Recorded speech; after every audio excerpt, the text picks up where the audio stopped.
collision between junction 15A and junction 15, closing one of 4 lanes. Over in Kent, the M25 clockwise faces a collision at junction 1B, closing 2 of 3 lanes.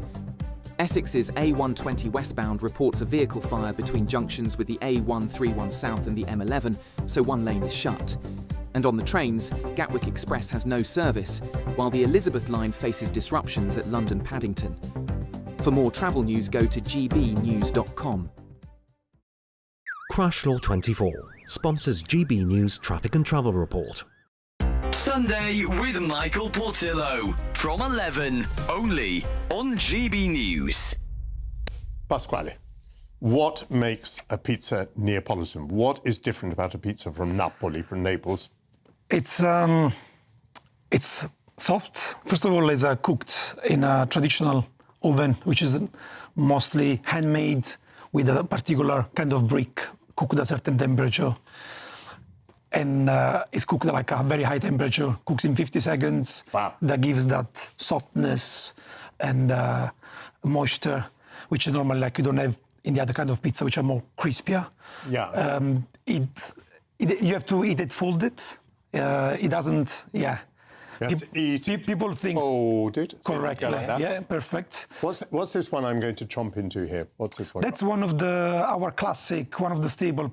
After the margherita, it's the best-selling pizza. That's Caterina, Santa Caterina, salame and chili. It's one of the best-selling, one of our classics, one of our staple pizza. Gentlemen, it's absolutely marvellous. Does Angelo, does Naples claim to have invented the pizza? Was it invented in Napoli, do you think? There's a lot of question about it. I'm not sure, but definitely Neapolitans, it's what they made the stable as a food in worldwide, basically. Mm-hmm. I think they've managed to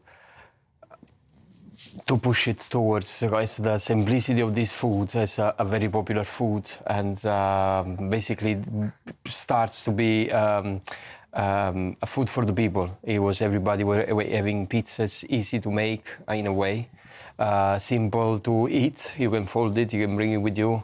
It's fantastic. And, yeah. GB News, the People's Channel.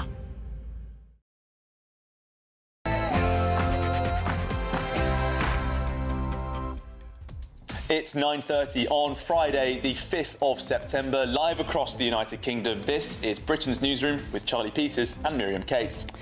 Well, Angela Rayner appears to be on the ropes. Lawyers for the Deputy Prime Minister claim they are being scapegoated and say they never gave her tax advice over her Hove flat. Well, with the government's ethics advisor due to report soon, we're asking if it's a matter of when and not if she'll be dismissed.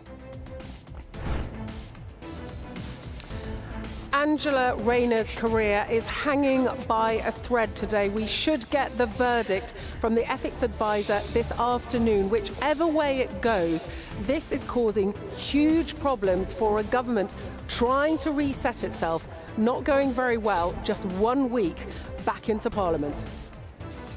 And one person looking to profit from the scandal will be Nigel Farage.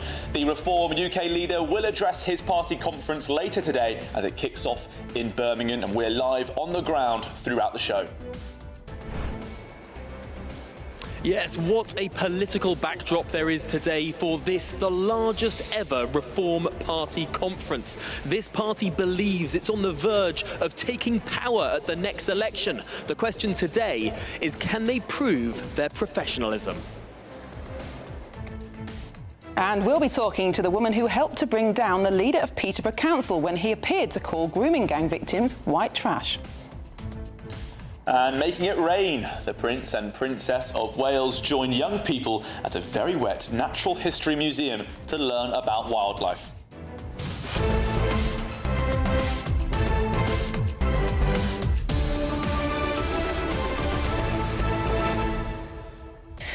Well, we've got a really, really busy show today, Charlie. Lots of news, potentially the news about Angela Rayner's ethics advisor reporting. But we've got a really fascinating interview coming up, haven't we? That's right. Daisy Blakemore-Creedon, going to be an extraordinary interview, that. Speaking out for the first time after she revealed messages that has led to the leader of Peterborough City Council resigning. What does it say about politics in Peterborough, but also the country, where you can see grooming victims being described as white trash? That'll be really interesting to hear her insight and the story behind those texts. Yeah.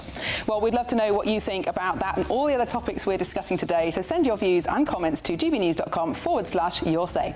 But first, here's your 60-second news update with Tatiana Sanchez.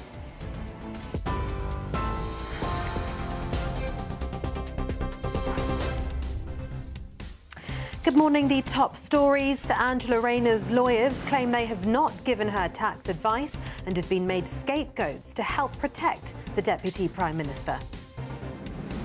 Reform UK's national conference begins today with the leader of the party, Nigel Farage, giving a speech. It comes as former Conservative MP and Culture Secretary Nadine Dorries joins Reform UK. The average UK house price jumped to a new record high in August following 3 month-on-month rises in a row. Typical property prices are approaching £300,000. New figures suggest thousands of people who could benefit from the weight loss jab Manjaro on the NHS are missing out due to funding issues.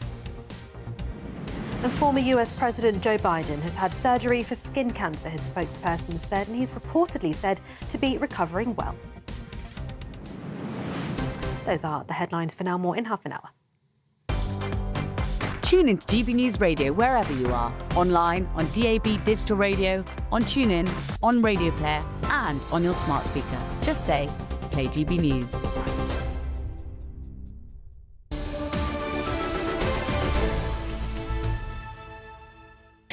Hello, welcome to Britain's Newsroom. We're live across the United Kingdom on GB News with Charlie Peters and Miriam Cates. Now, there's only one place to start this morning, and that's Angela Rayner's fate, which could be decided today.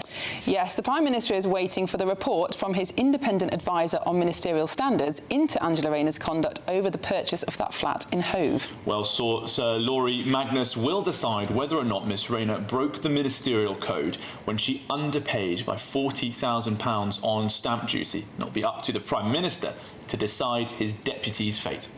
Well, let's speak to GB News' political correspondent, Catherine Forster. Catherine, good morning. This story has dominated the headlines for days now, and potentially we could hear an answer today to Angela Rayner's fate. Yes, Angela Rayner's career is absolutely hanging by a thread, and it's likely that she will learn her fate today because Sir Laurie Magnus, the Independent Standards Commissioner, is expected to report this afternoon. He's actually going on holiday today, and also the government wants a quick response because this is derailing everything that the government wants to talk about at the beginning of September, where they're trying to have a bit of a relaunch. So where we are is, if he finds against her, the Prime Minister is pretty much going to have to get rid of her. If it is more nuanced than that, I think it will still be very difficult for the Prime Minister to keep her because of the charges of hypocrisy that will be laid, because of how vehemently she attacked other people for wrongdoing when she was in opposition. And more details are emerging. Now, it's fundamentally, of course, that she's admitting that the Housing Secretary position that she holds has underpaid £40,000 in tax. That is stamp duty on a flat that she's bought in Hove on the south coast.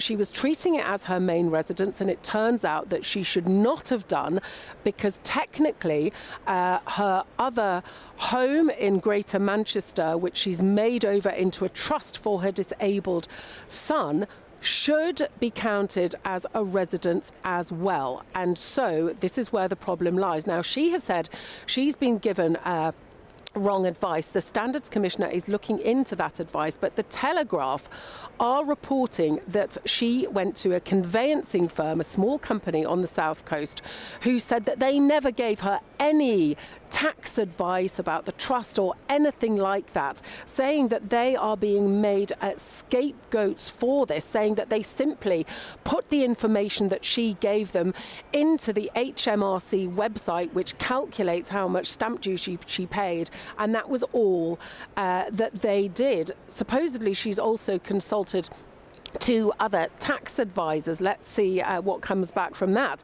But I have to say that it has been pointed out, and I hope we can show this in a graphic now, on HMRC's own website there is very clear and pretty easy to understand advice about who should pay the higher rate of stamp duty. It says about working it out how many houses you will own at the end of the day of your purchase, so after she'd bought the flat in Hove. And it goes on to say include any residential property that is owned on behalf of children under the age of 18. Parents are treated as the owners even if the property is held through a trust and they are not trustees. That is the crux of the matter.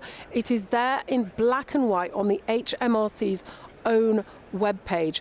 I think at a minimum she could be accused of carelessness. Now, if she is accused of carelessness, I think it's going to be very, very difficult for her to stay on.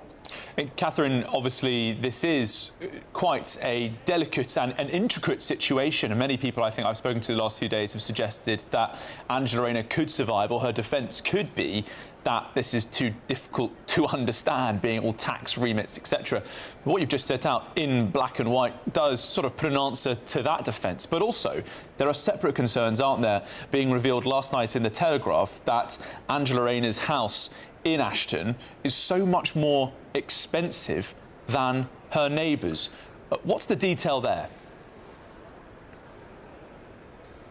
Yes, so reports, when this house was put into a trust, you have to get a valuation from a couple of estate agents, and then you give that valuation.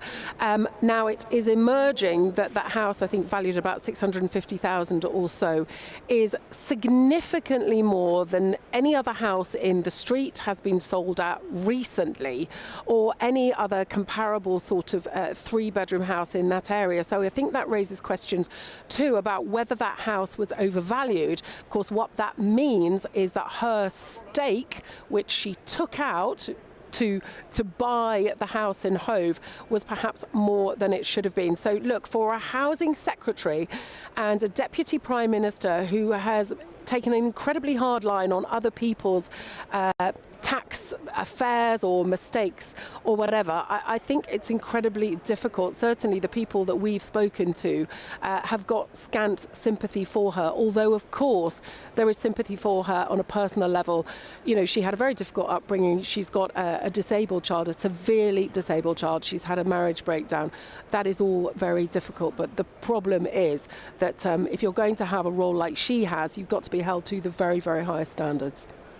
Now, Catherine, you're there in Birmingham for the Reform UK Party Conference. It is a big year for Reform. They've seen a meteoric rise in the polls, putting them in pole position to be the next government. How important is this conference for the party? Well, it is important, but look, they are riding high in the polls. They've got the wind in their sails. They've got all the momentum at the moment, and they feel, as an announcement there, I hope you can still hear me, they're delighted today because Nadine Dorries, who was, of course, Culture Secretary under Boris Johnson, has defected to them. Quite extraordinary, given that she, championed the Online Safety Act was really her baby. Nigel Farage is now saying that he would scrap that. He's been to America asking the US to basically lean on the British government to get rid of it. And also, she, frankly, was such an enormous supporter of Boris Johnson. She blames the Conservative Party, which she now says is dead. She blames the fall in their fortunes entirely on the fact that they got rid of Boris Johnson and put in, as she said, a succession of dud prime ministers. Now, I spoke to Boris Johnson only a couple of days ago, and he agreed that that's where it all went wrong for the Tories as far as he's concerned. But he feels that the Conservatives will and must come back. And reading between the lines with my interview, I very much felt like he has got unfinished business, maybe is eyeing a future return. But Nadine Dorries has given up on the Tories, and by extension, she's given up on Boris Johnson as well. All right, Catherine Forster, thank you so much for your time this morning. We'll be coming back to you later, I'm sure. Well, Miriam, Boris Johnson is suggesting that the Tories have got a big future. We're going to hear from Nigel Farage later, who apparently is going to say that the Tories will cease to be a national party after significant losses in Scotland and Wales, and that he's preparing for 2027. Forget 28, forget 29. He thinks that's how soon this government could collapse. Well, the current polls put them on predictions of well over 300 seats, potentially. I mean, obviously, it depends how the votes land in first past the post. But I do find this Nadine Dorries defection quite interesting. In some ways, I'm not surprised. But some of the things she has stood for, including not just the Online Safety Act, but the legal but harmful clauses that were fortunately scrapped. The most intense part of it. The most intense part of it, which was scrapped and never brought forward after she was taken off the bill. You know, how are they going to reconcile this within reform? I don't know. Keen to hear your views as well. gbnews.com/your say. Is reform becoming, as one left-wing critic put it this week, the Tories 2.0? Jake Berry, now Nadine Dorries. I think we're going to likely see a few more of these Conservative defectors soon. Could that be a problem for the party? Well, we'll see. Up next, we're going to be talking about the council leader who's resigned after appearing to call grooming gang victims white trash. But first, if you are in search of some holiday sun, here's the forecast for some of the top European destinations.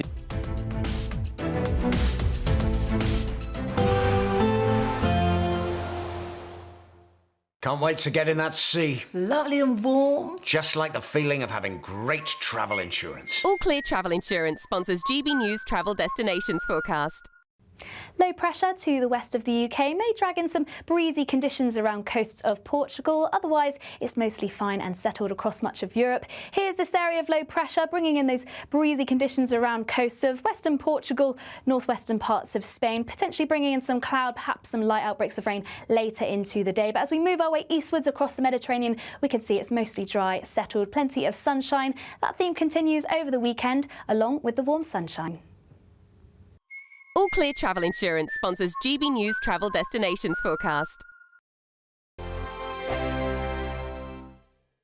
At GB News, we love to hear from you, our loyal community. So drop us a line at gbnews.com/your say. There you can talk to each other and also to the presenters live on air. gbnews.com/your say, because GB News is your channel, Britain's news channel. GB News Breakfast, every day from 6 a.m. Now, Dame Helen Mirren has said that despite being a feminist, she believes the next James Bond has to be a chap. OK, she said that she believes it just doesn't work, and by having a woman as Bond, the project becomes something else entirely. So we are asking the question, could Bond ever be a woman? Well, we're joined by a former what is termed Bond girl, Jenny Hanley, and and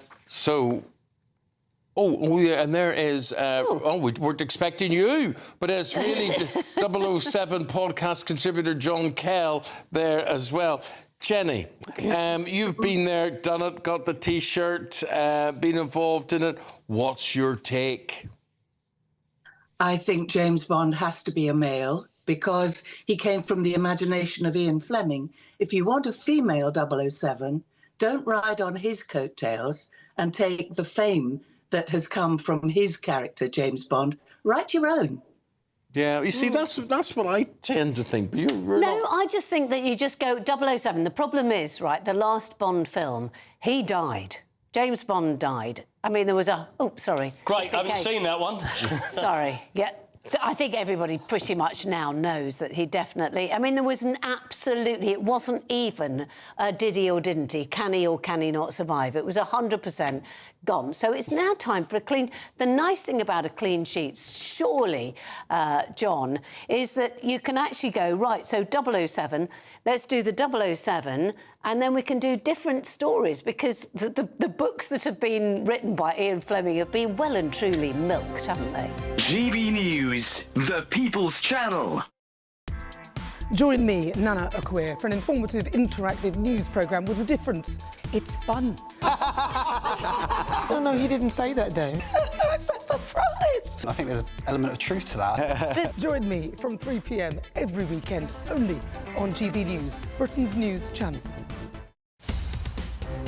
In the GB Newsroom, we bring you the news as it happens. With our team of dedicated journalists across the UK. We're ready to keep you up to date with what's happening every half an hour, every single day. Bulletins here on GB News. The People's Channel. Britain's news channel.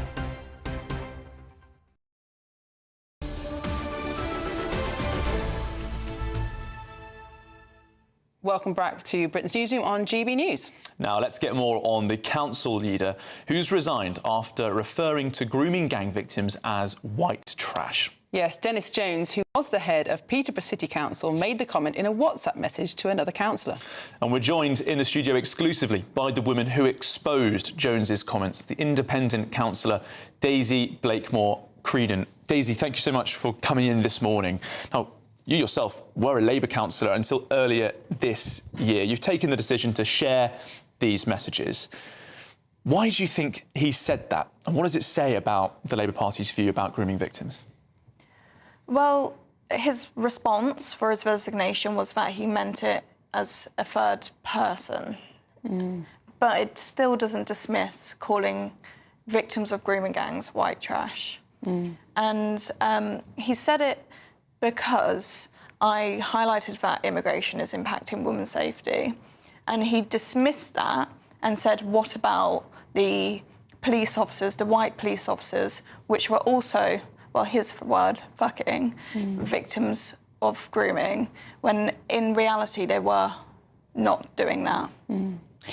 Now, Peterborough is one of the areas where it is believed that some of these gangs have operated, perhaps are still operating. Do you think the council, and the council leader in particular, have taken these allegations seriously enough? Are they doing anything about the potential existence of the gangs on their doorstep?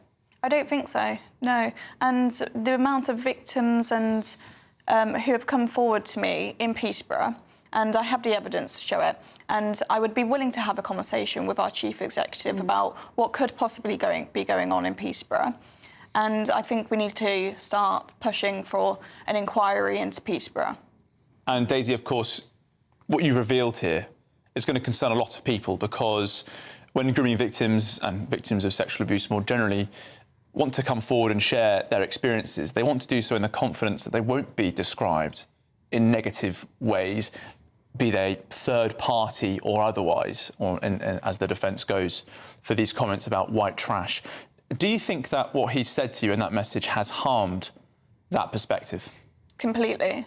I think that victims won't come forward to a Labour-led council anymore, and that there needs to be training, there needs to be courses to our elected representatives to talk about how words harm.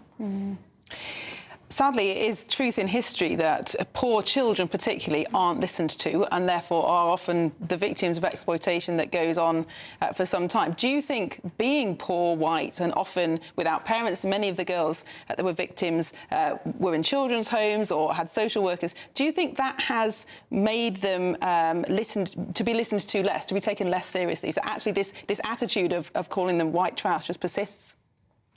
Yes, but it should not be that way. It doesn't matter your background, your ethnicity, your gender. No one deserves to be labelled as white trash or to be victim blamed at all. And Daisy, in those messages, there's also broader commentary about what you're doing, what the politics that you're now getting involved with, having left the Labour Party. Do you think there's been an attempt by some to sort of paint your move away from Labour, and you're expressing concerns about immigration and also sort of sex crimes as far right? Is that something that you've had to resist? Yes, there's a lot of discussion about my move over to Reform, which is very unlikely at this present moment. And I don't believe that talking about immigration's impact on women's safety does mean that you're far right.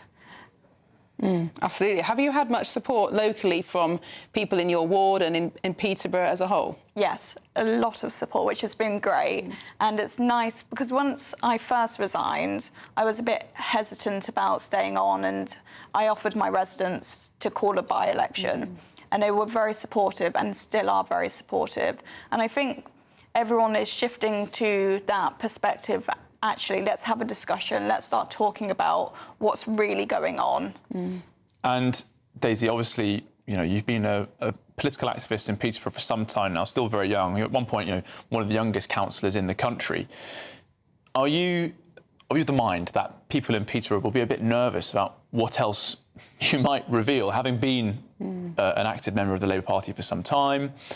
Are there broader concerns in Peterborough that you think need to be exposed? Yes, and I have had councillors made other comments to me over WhatsApp, and it's be quite... but I don't believe sharing them right now would be the right thing. I think what Peterborough needs is stability and the residents to come first. OK. Daisy Blakemore-Creedon, thank you very much for your time this morning. Just have to quickly apologise for any of the language during that interview, any swearing there. In response, though, Dennis Jones has said that vile perpetrators of sexual abuse must face the force of the law, and we must all continue to fight for victims of such abhorrent crimes to get the justice they deserve. I apologise wholeheartedly for some of the language used in these messages, which was clearly inappropriate, and for any offence that I may have caused as a result. Now, a Labour Party spokesperson said that the Labour Party expects the highest standards from our members and our elected representatives. The language used here was inappropriate and swift action has been taken in line with our rules and procedures. We cannot comment further while an investigation is ongoing.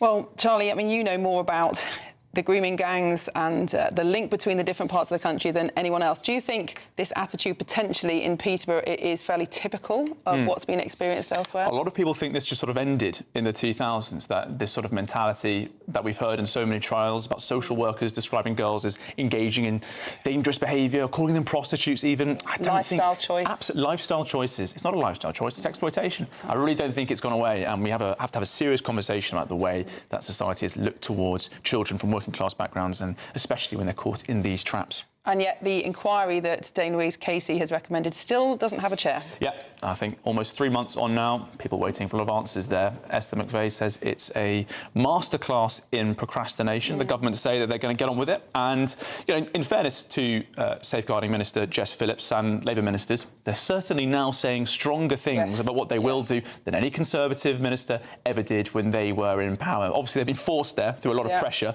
But they're there now, and they're saying all the right things. Now we need to see some action. And it is important to get the right person chairing that. Absolutely. Well, we've got lots more to come, including potentially the future of Angela Rayner.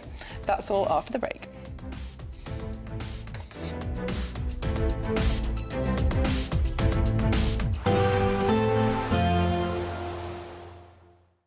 Expect warm spells with the odd rude interruption. Boxed Boilers sponsors the weather on GB News. Hello there, good morning. Welcome to your GB News weather update from the Met Office.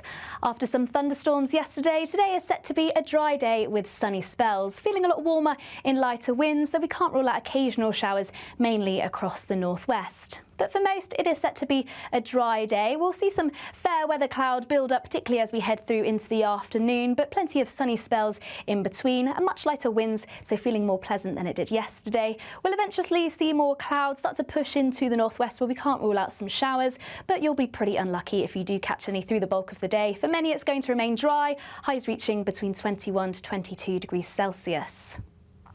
As we head through into the evening, we'll start to see a return of the cloud once again across the far northwest. We'll start to really see winds begin to build here through into the evening as well. Once again, some showers eventually being replaced by longer spells of rain. Across Northern Ireland, northern parts of England, once again, it should remain dry, but we'll start to see that breeze pick up as we head further into the evening. Elsewhere across England and Wales, remaining dry, and we'll see a mix of cloud and also some clear spells.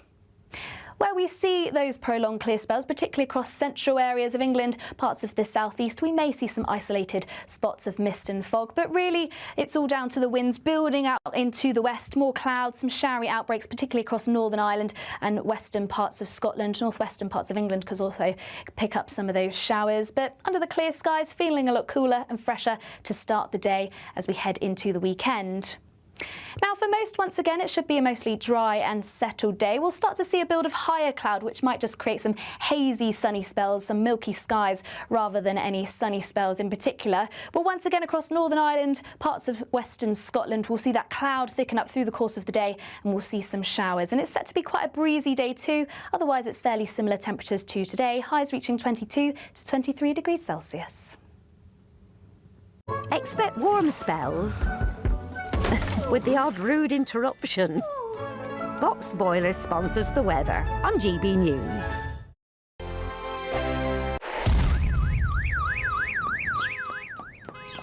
Crash Law 24 sponsors GB News Traffic and Travel Report. Good morning, this is the latest AI travel news from gbnews.com. An accident on the A282 southbound at the junction of the A296 and A225 is causing delays. In Kent, a collision on the M25 clockwise at junction 1B results in 30-minute delays with 2 lanes closed. Warwickshire faces congestion on the A5 southbound between junctions with the A47 Nuneaton and A47 Hinckley, causing 10-minute delays. Essex has a vehicle fire on the A120 westbound between the A131 South and M11 with lane closures. And on the trains, there's no Gatwick Express service and disruption on the Elizabeth line at London Paddington. For more travel news, go to gbnews.com. Crash Law 24 sponsors GB News Traffic and Travel Report. It's our biggest Great British giveaway to date. You could be driving away with this brand new Benamar Primera motorhome. This 4-berth home from home comes complete with integrated kitchen and bathroom areas and has all of the tech you'd expect from the latest 2025 model. We'll also give you an incredible £30,000 in tax-free cash to make sure that any adventures you take in your new motorhome are taken in style. For a chance to win, text WIN to 63225. One entry costs £2.50 plus one standard network rate message, or text BONUS to 63225. 5 entries cost £5 plus one standard network rate message. Go to gbnews.com/win. Entries start at £2.50. Call 0903 686 3232. Calls cost £2.50 plus your network access charge. Or post your name and number to GB16 PO Box 8690 Derby DE1 9TT. UK only. Entrance must be 18 or over. Lines close at 4 p.m. on the 31st of October. Please check the closing time if listening or watching on demand. From the school run to the home run, watch a new show for all of Britain. He can say whatever he wants. A straight talking show where all voices are heard. And, you know, when are we going to stop talking about smashing the gangs and actually do it? With the stories that matter from every part of our country. There's a bit of a crash landing there for your Chancellor. Bold, fearless and standing up for you. That's me, Martin Dordme, 3 p.m. till 6 p.m, weekdays, here only on GB News. The People's Channel, Britain's news channel. Westminster's full of talk, but out here, it's the real world. Am I allowed to talk now? No, that's it. This is where it matters, real people and real lives. That's what politics is all about. The fact is Trump made a good start, no. Straight answers, no spin, and just a couple of pints. How many fingers have I got up? About 10. So join me for Lee Anderson's Real World every Friday at 7 p.m, only on GB News. The People's Channel, Britain's news channel.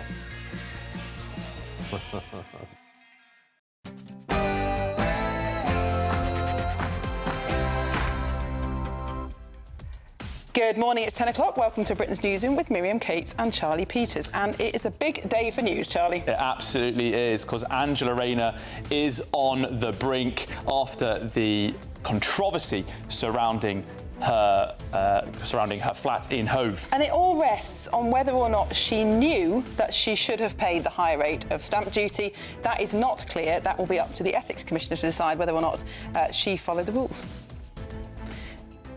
Well, let's speak to Catherine.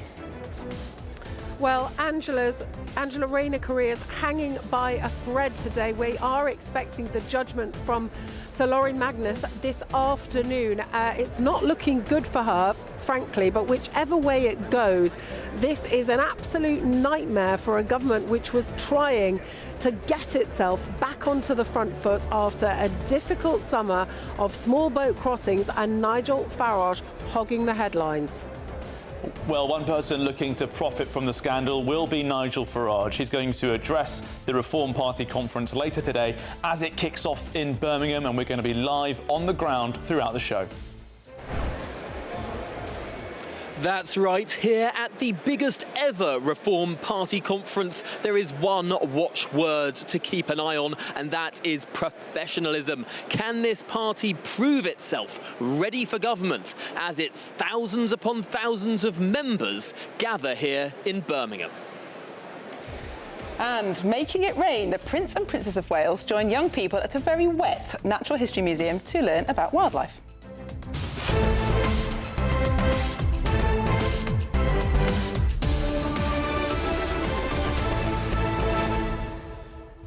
Well, Charlie, after the show, I will be heading to the Reform Conference. I'm going to be speaking with the Centre for Social Justice there. We've got a panel on our Lost Boys work.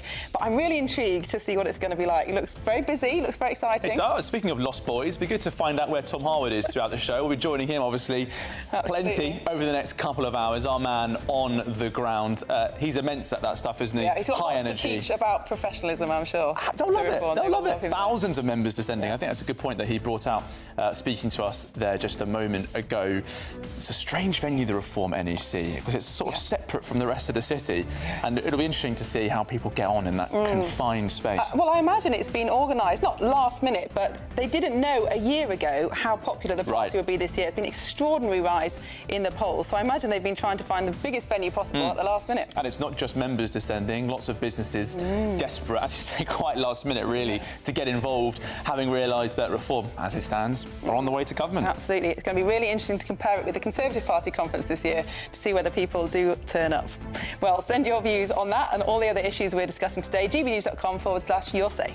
But first, let's get a news headlines update with Tatiana Sanchez.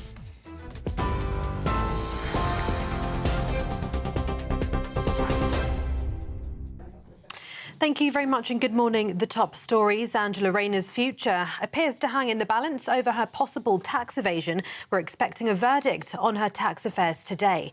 Sir Keir Starmer repeatedly declined to say whether he would sack her if his independent ethics watchdog rules against her.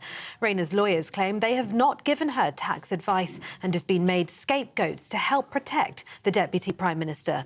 The firm that handled the purchase of her £800,000 home in Hove says it only acted on the information she provided. It's a huge blow for Rayner, who blamed legal advice for her failure to pay £40,000 in stamp duty. Sir Keir Starmer repeatedly declining to say whether he would sack her. Reform UK leader Nigel Farage says his appearance before the House Judiciary Committee on Capitol Hill this week gave him no joy, but stressed the big message got through. At the hearing on Wednesday, he likened Britain to North Korea over the UK's approach to civil liberties. Mr Farage raised the arrest of Irish writer Graham Linehan for comments on social media about transgender people. Meanwhile, Reform UK's national conference begins today with the leader of the party, Nigel Farage, giving a speech. Reform secured 5 MPs in last year's general election after polling over 4 million votes. It comes as former Conservative MP and Culture Secretary Nadine Dorries joins Reform UK. After 18 years as a Tory MP, Ms Dorries told the Daily Mail the Tory party is dead. Nigel Farage said he was delighted to welcome her, calling Dorries a major boost to the party's election campaign. It's understood she's set to deliver the opening speech at Reform's conference. Deputy Conservative Chairman Matt Vickers spoke to GB News Breakfast. Well, as I've said, Nadine's a friend of mine. I'm not going to get into some tit for tat and criticising her. You know, she's made that decision. I wish her well with it. But actually, the Conservative Party can't be dead. It's going to be needed after the next election to pick up the mess that's been made of our economy. We've seen 14% more people out of work. That happens every time Labour are in office. Unemployment goes through the roof. More people, every time Labour have been in power, more people are left out of work than when they arrived. And every time it's the job of the Conservatives to go out there, work with business, support them in creating the jobs that keep this country going. We're going to have to do exactly the same. Inflation has virtually doubled. Labour promised us energy prices would go down by 300 quid. They've gone up by nearly 200 quid. The Conservative Party can't be dead. This country needs the Conservative Party to sort our economy and pick up the pieces when this Labour government have trashed this country. Former Reform UK Chairman Zia Youssef says the party is actively preparing for government. We're glad to welcome Nadine, and look, we've also gathered lots of support from people who didn't even vote in the last general election. We've gathered a lot of support, of course, from Labour. Remember that seat in Runcorn and Helsby was one of Labour's safest seats. That wasn't a Tory stronghold; it was a Labour stronghold that Sarah Pochin brilliantly broke through and won that seat. So reform is attracting people from across the political spectrum who, frankly, feel disillusioned about the state of the country, and we offer something totally new, and there is nowhere manifesting that more than here in Birmingham, with thousands and thousands of patriots from across the country coming to join us. We couldn't be more excited. Reform UK's base is becoming increasingly mainstream as the party attracts new support, according to polls published before the party's annual conference. Some 40% of current supporters backed Reform UK last year, and others have since switched from Labour and the Conservatives or were non-voters. The average UK house price jumped to a new record high in August following 3 month-on-month rises in a row. Typical property prices are approaching £300,000. The report from Halifax found the average UK house price increased by 0.3% month-on-month in August, following monthly rises of 0.4% in July and 0.1% in June. The annual pace of house price growth slowed to 2.2% in August, down from 2.5% in July and 2.7% in June.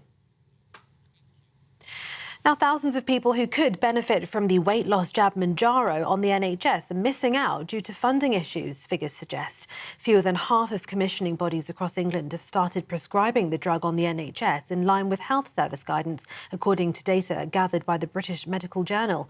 NHS England has put in place a phased rollout of the drug over a period of up to 12 years, but the data suggests even patients who are eligible now cannot get the drug. The vast majority of patients on Mounjaro currently pay for it privately. According to the BMJ, few integrated care boards have been allocated enough NHS funding for patients who could be treated on the health service. It said only 9 had the funding needed to cover at least 70% of their eligible patients. Vladimir Putin re-invited Volodymyr Zelensky to go to Moscow for peace talks, claiming he'd provide security for the Ukrainian leader. Speaking at the Economic Forum in Vladivostok, the Russian leader discussed his war in Ukraine, saying, "I'm ready. Please come. We will definitely provide conditions for work and security." During his speech, Putin also said any foreign troops in Ukraine would be legal targets for strikes. It comes after 26 countries, part of the so-called Coalition of the Willing, said they'd commit troops to Ukraine for post-war security yesterday at a meeting in Paris. And former US President Joe Biden has had surgery for skin cancer, his spokesperson has said. It's unclear when he had the procedure, but video from late August showed him leaving church in Delaware with a large fresh scar on his head. A spokesperson told reporters he was recovering well. Those are the latest GB News headlines. More in half an hour.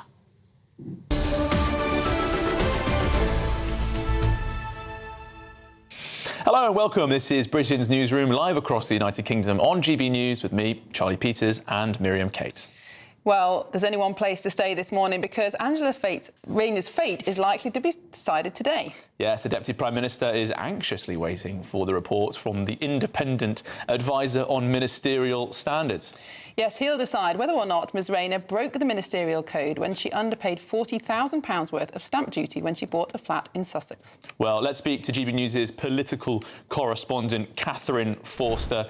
Catherine, you're up in Birmingham for this reform conference, but the talk of the town and indeed the country is Angela Rayner and whether or not she could be forced to resign today. Is there plenty of anxiety that you're hearing from Labour sources? Well, look, Labour are very, very worried about this. The government, Parliament came back on Monday. There was talk of our next phase. They've got all sorts of things that they want to get a hearing on. They're not getting a hearing on anything because all the focus is on Angela Rayner, Deputy Prime Minister, Housing Secretary, who has admitted to not paying £40,000 of tax stamp duty that she should have done. Now, I think she's in a very perilous position. Increasingly, the more information that we get, the worse, frankly, I think things look for her. But a lot will depend on Sir Laurie Magnus, the Independent Standards Commissioner, who is probably due to report this afternoon. Now, If he finds that there's no issue at all, she could potentially stay. Increasingly, I suspect that that's going to be difficult. But if he finds that she's breached the code or that she was careless, I think it's almost impossible then for the Prime Minister not to ask her to stand down. Look, whatever happens, it's difficult. If she goes, that creates all sorts of problems within the Labour Party. If she stays, there'll be so many people saying that this is outright hypocrisy. And the details that are emerged overnight, in the Telegraph newspaper, she's saying that she was given bad advice, that she'd consulted lawyers who gave her wrong information. Well, the conveyancing firm that she consulted are saying, no, we didn't give her any tax advice or anything about trusts. We simply took the figures that she gave us and put them into the HMRC's own calculator. So that, they say that they're being scapegoated. She apparently has consulted 2 other experts. Let's see what comes back from those. But anyway, here at Reform, of course, the news is that Nadine Dorries, former Culture Secretary under Boris Johnson, has defected to Reform, and I'm joined now by Sir Jake Berry, former Conservative Party chairman. Of course, you were a Tory MP for many, many years. You Not went quite over... as many as Nadine. I think she was 18, I was 15, so we're competing with each other. But you went over to Reform in the summer.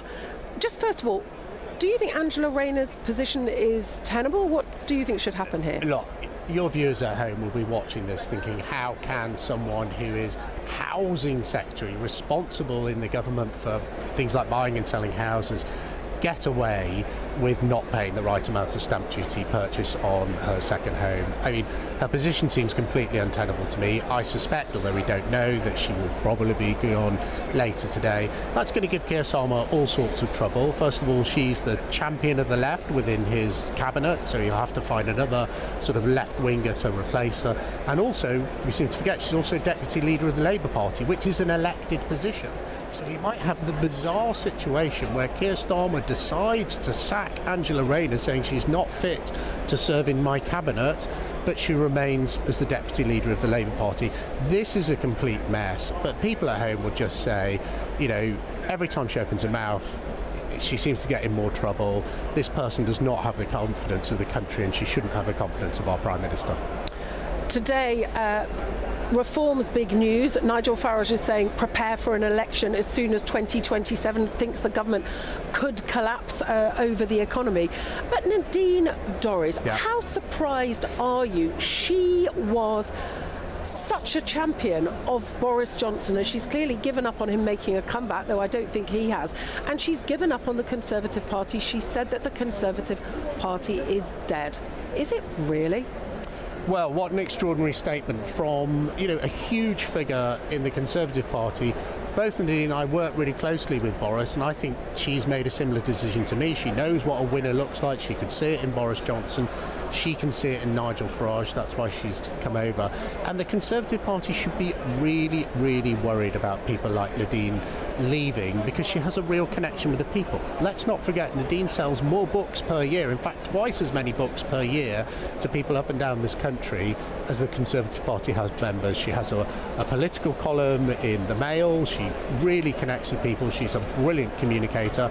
Here at Reform, we're delighted to have her. I think the Conservative Party should be really worried about what she says. But there's a bit of a risk, isn't there, for Reform as well? You've come from the Conservatives. Andrea Jenkins has come from the Conservatives. Nadine Dorries.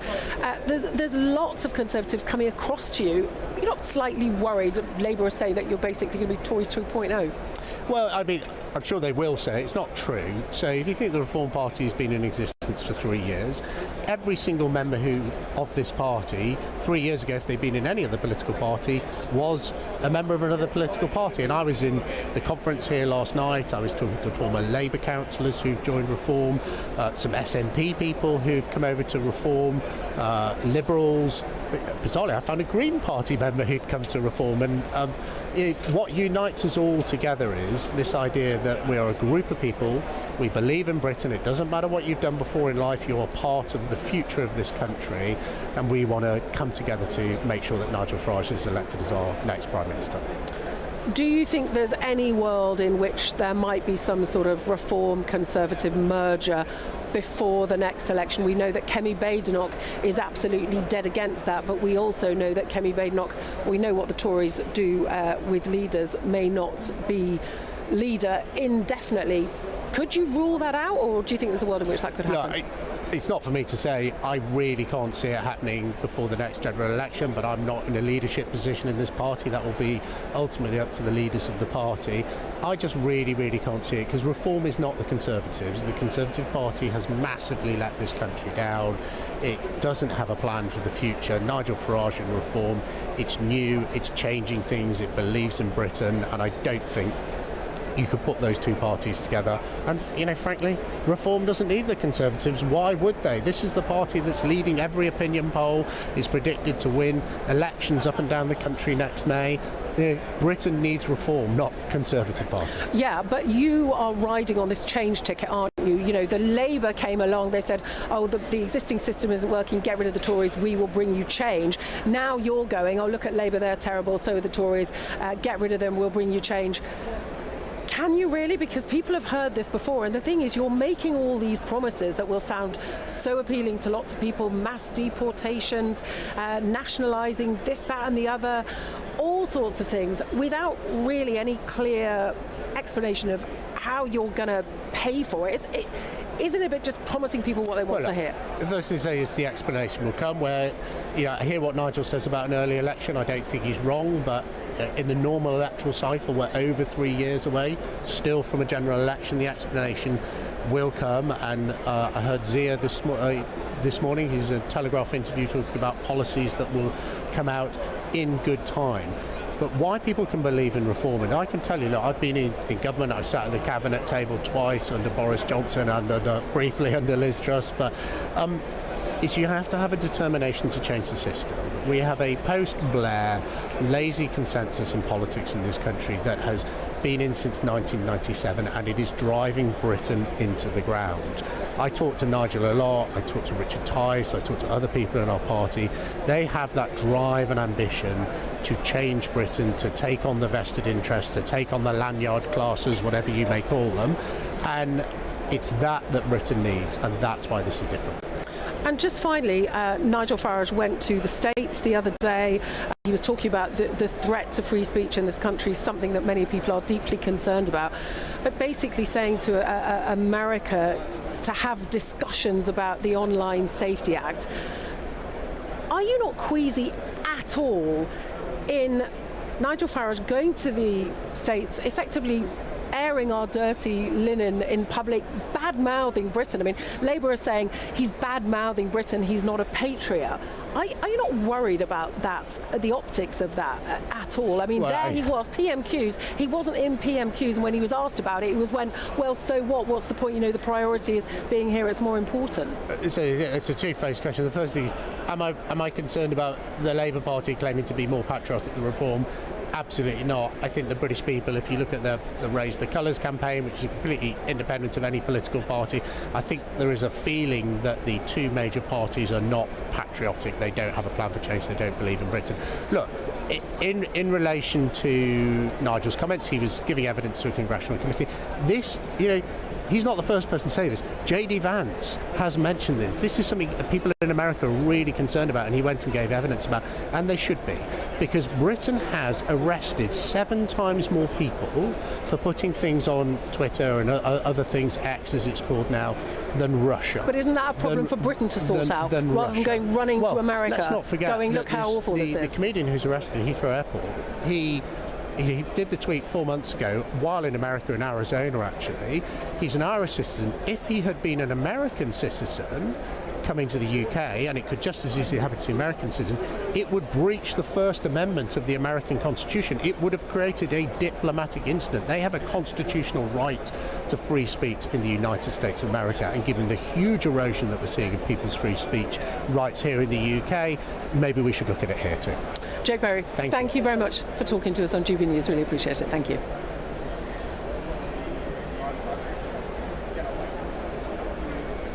Isle of Wight East, that's Joe Robertson. Joe, thank you very much for joining us this morning. We've just learned that Preston Manning, the keynote speaker to introduce Nigel Farage today, his Reform Party in Canada overcame and replaced the Conservatives there. Is the same thing going to happen to you? No, I don't think it is, but we shouldn't be complacent. The Conservative Party under new leadership, under Kemi Badenoch, needs to understand the position it's in, and we do. We've got a heck of a fight on our hands, but it's about proving to the British public that we have an optimistic, forward-looking plan for the future that supports businesses, supports hard-working people, and will put more pounds in their pockets come the next election, rather than getting into a one-to-one fight with any other political party. Joe, that all sounds very sensible and nothing there that anybody could disagree with. But the latest polls put the Conservatives on potentially just 36 seats at the next election. That takes the party into very, very minor party territory, smaller than the Liberal Democrats. I mean, how can you possibly fight the kind of momentum that Reform are experiencing at this stage?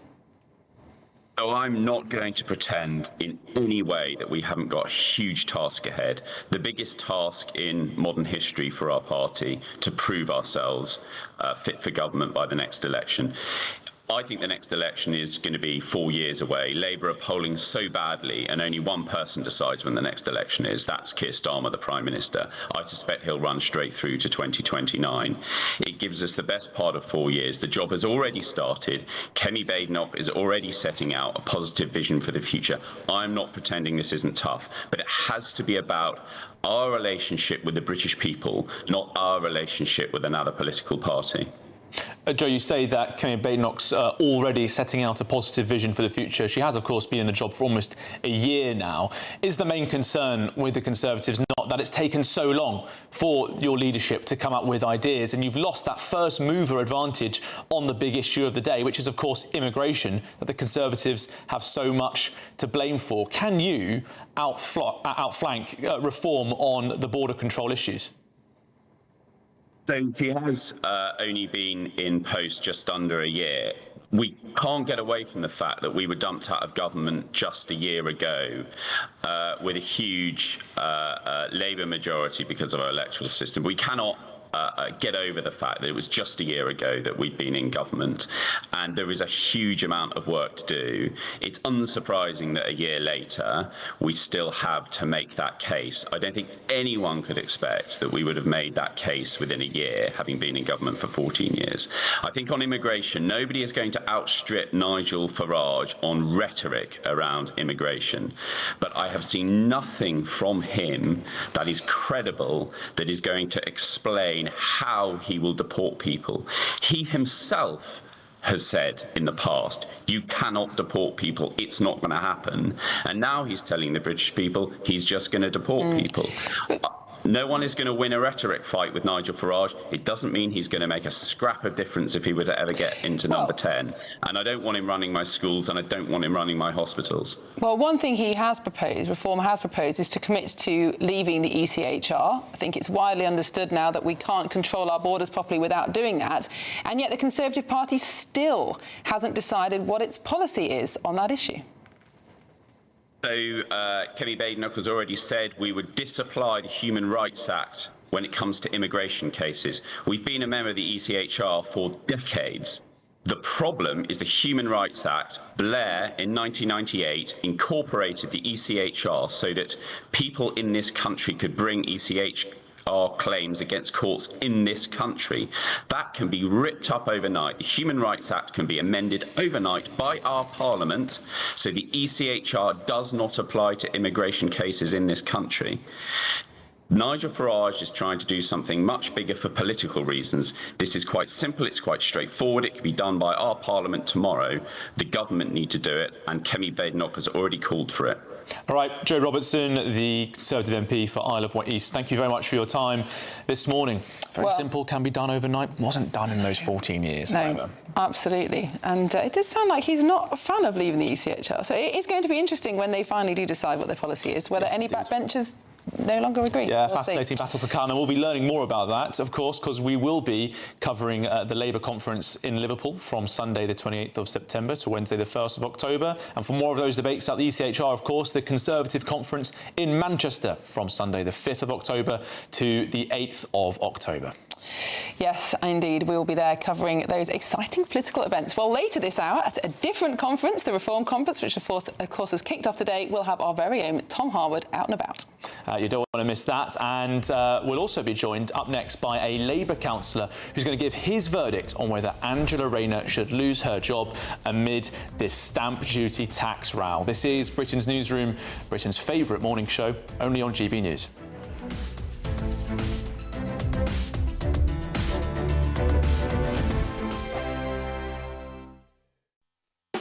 You want to know what's really going on in the corridors of power? Labour don't know what to do with you half the time, and that makes you quite lethal in the chamber. Get behind the headlines with Chopper's Political Podcast. Join me, Christopher Hope, as I sit down with the great and the good of British politics. We'll see where this ruling takes us. These are the stories shaping our nation. Chopper's Political Podcast, available now on all platforms. Listen in and stay ahead.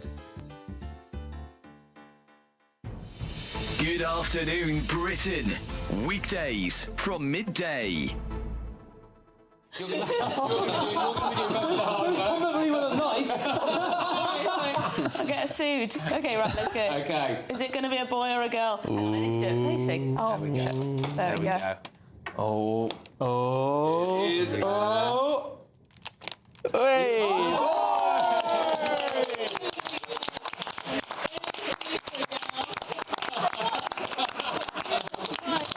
Not another young Patrick. Emily and Patrick. It's going to be another Patrick. I just wanted to give you a little token of something. Pink, now that you got the gender wrong. Look, who was to know? Who was to know? You kept the secret well. It's just to rip through the paper. It's just a very little thing for the little baby. Gosh, a lot of wrapping paper. Yeah, it's to make it look bigger than it actually is. It's somewhere. Come on. No, it's there somewhere. There you go. Oh, brilliant. It's a little. What is this? GB baby. I get a little smell. The archetypal GB baby. I'm sure. You do treat me, Tom. I'm sure your son will have a show at about 6 months old. It's just absolutely inevitable. Well, there you go. We can make the GBB sweet. That's very sweet of you. Thank you, Tom. I am going to miss you. Oh, I'm going to miss all you guys, actually. Yeah. I really hope you don't stay away for too long. And I hope you're going to be coming back in whatever shape or form throughout the process. You have me back. I hope we're going to zoom in and see you sort of, from your maternity bed. Well, there was a conversation about doing some kind of 24, what is it, one born every minute? 24 every minute. Yeah, well, I think we vetoed that. But we could get Cameron Walker outside the window. GB News, the People's Channel. It's Patrick Christie's Tonight, and here we do things differently. It's explaining the absolute madness of this, doesn't it? It's explosive. I mean, this is very good. It's lively. 850. Your government sat there, Sean, and it did nothing. It's controversial. And the Middle East has been in turmoil since before I was born. It's everything you need to kickstart your evening. Everyone's had their Weetabix tonight. I love to see it. That's Patrick Christie's Tonight, weeknights from 9 p.m. Only on GB News, the People's Channel, Britain's news channel.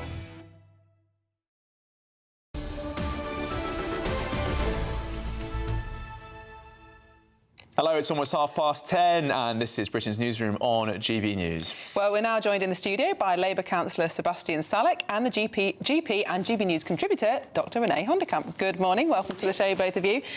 Shall we start with the big story of the day and indeed the week, which is Angela Rayner, and we are expecting potentially that the ethics advisor will report later today, putting Keir Starmer in potentially a very difficult position. Yeah, I mean, look, I did not wake up this morning thinking I was going to be agreeing with Miriam Cates, but here I am. Here I am. She's done the right thing. She has taken advice. She's taken more advice when the first advice turned out maybe not to be the right thing to do. Let's see what comes out of this. How do you know she's taken advice? Well, she said she's taken advice. Oh, because she said she took advice, but her lawyers say, well, actually, no, she didn't take advice. So you don't know she's taken advice. We only have her word for it. Yeah, of course we do. Nobody's bugged the room. The thing to say here is let's wait until this comes out. Let's see what happens, and I'm sure she will do the appropriate thing as a result of the investigation. Before I go back to Renee, Sebastian, you must be concerned about the look of hypocrisy here, of course. That the problem we've got now for Angela Rayner, it does look a bit like a one rule for them, one rule for us thing, which is something that she's agitated against so passionately in opposition for so many years. That looks like what's going on here. Well, this has been the narrative throughout the whole of this story, and every time I've come on this programme or other programmes and asked what is the hypocrisy, I haven't had a satisfactory answer. The hypocrisy The reality is that this is a very complex case. She has children, a child with special needs who she was trying to look after. I think any of us in that position would be putting our child first. OK, I am so tired of this poor old Angela. She's from the East, from the working class. She's a working class girl. She's had a tough backstory. So have I. Really tough, but you don't know what it is because I don't talk about it because I don't need to. Anywhere I get in life, I get on my own merits, and I'm so tired. There are lots of working class people out there who have dragged themselves up by their bootstraps, paid every bit of tax that they owed, would love to not pay stamp duty on their property, and should they do that, would be criticised and taken to court and fined by HMRC. But for Angela, because she's got a complicated life, it's OK. Well, Renee, certainly some people are saying that she should be excused because of her background. In fact, we had a commentator saying that yesterday. But PM appeared to be saying it at one point as well. You know, I wouldn't say that, and I think most people would say it's not about her background, it's whether or not she's broken the rules. And as yet, that's unclear.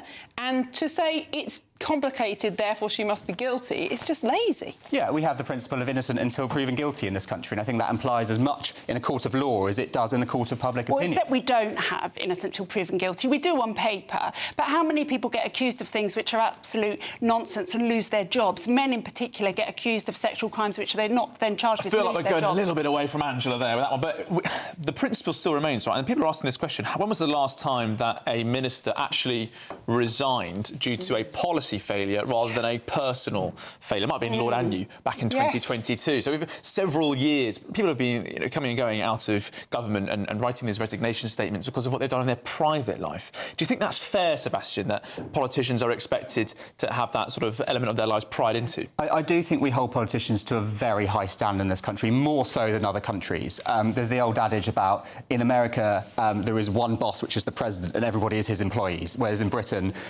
we are all the bosses and we have one employee, which is the Prime Minister, and it certainly feels like that sometimes. I do believe that they should have a certain level of private life, and one of the issues is that there are many very talented people who are put off politics as a result, because it's a huge sacrifice you make, having your life pried, your loved ones looked into, and all sorts of horrible things.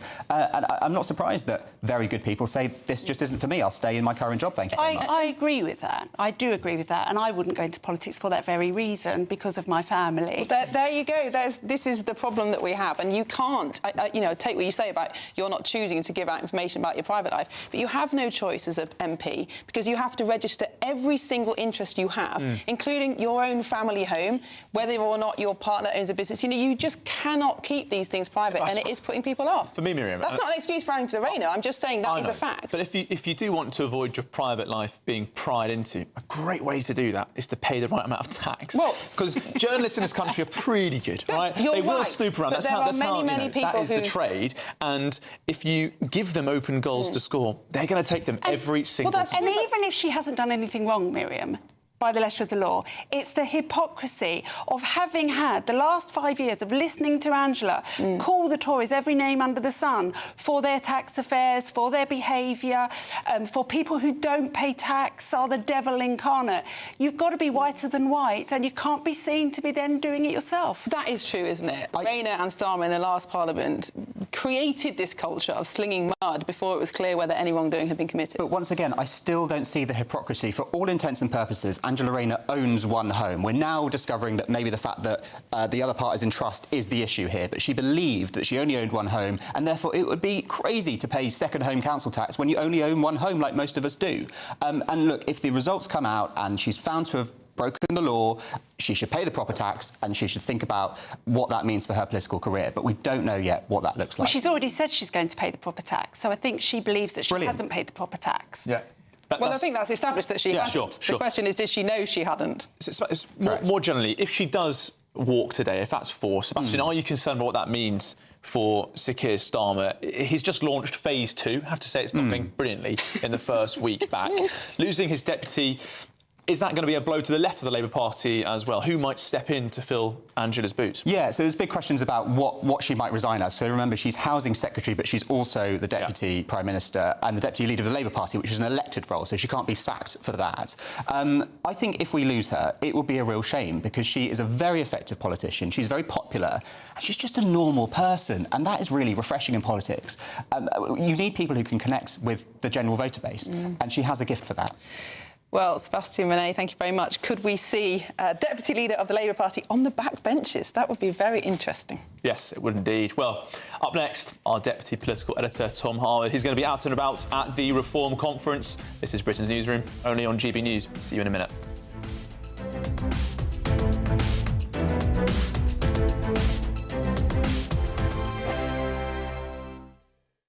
Hello there, good morning. Welcome to your GB News weather update from the Met Office.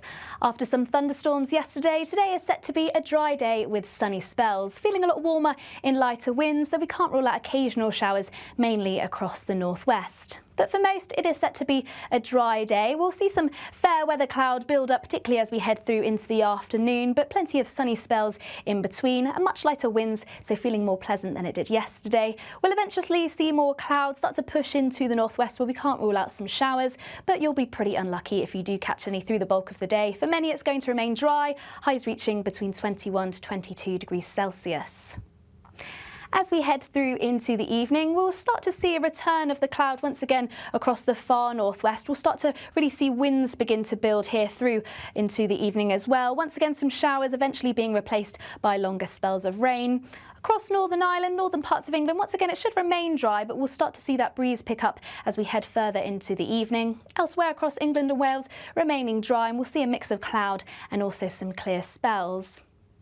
Where we see those prolonged clear spells, particularly across central areas of England, parts of the southeast, we may see some isolated spots of mist and fog, but really it's all down to the winds building out into the west, more clouds, some showery outbreaks, particularly across Northern Ireland and western parts of Scotland. Northwestern parts of England could also pick up some of those showers, but under the clear skies, feeling a lot cooler and fresher to start the day as we head into the weekend. Now, for most, once again, it should be a mostly dry and settled day. We'll start to see a build of higher cloud, which might just create some hazy sunny spells, some milky skies, rather than any sunny spells in particular. But once again, across Northern Ireland, parts of western Scotland, we'll see that cloud thicken up through the course of the day, and we'll see some showers. And it's set to be quite a breezy day too. Otherwise, it's fairly similar temperatures to today, highs reaching 22 to 23 degrees Celsius.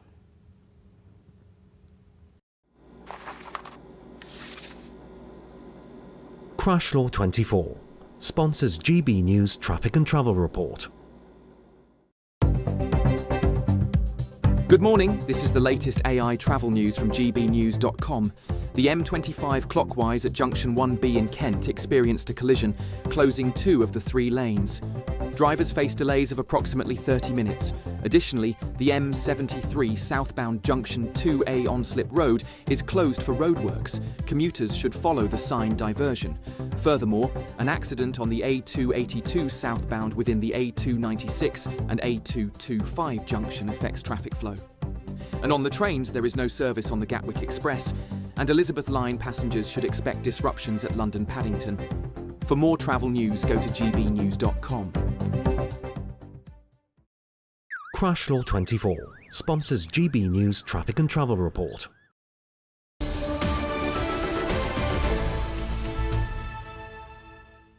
Hello, it's 22:11 and this is Britain's Newsroom on GB News. Well, it's time now for our latest Great British giveaway, and it's our biggest prize to date, worth over £104,000. Yes, you could win a 4-berth motorhome worth over 74 grand, plus a whopping £30,000 in tax-free cash. Hayley has all of the details you'll need to be in it to win it.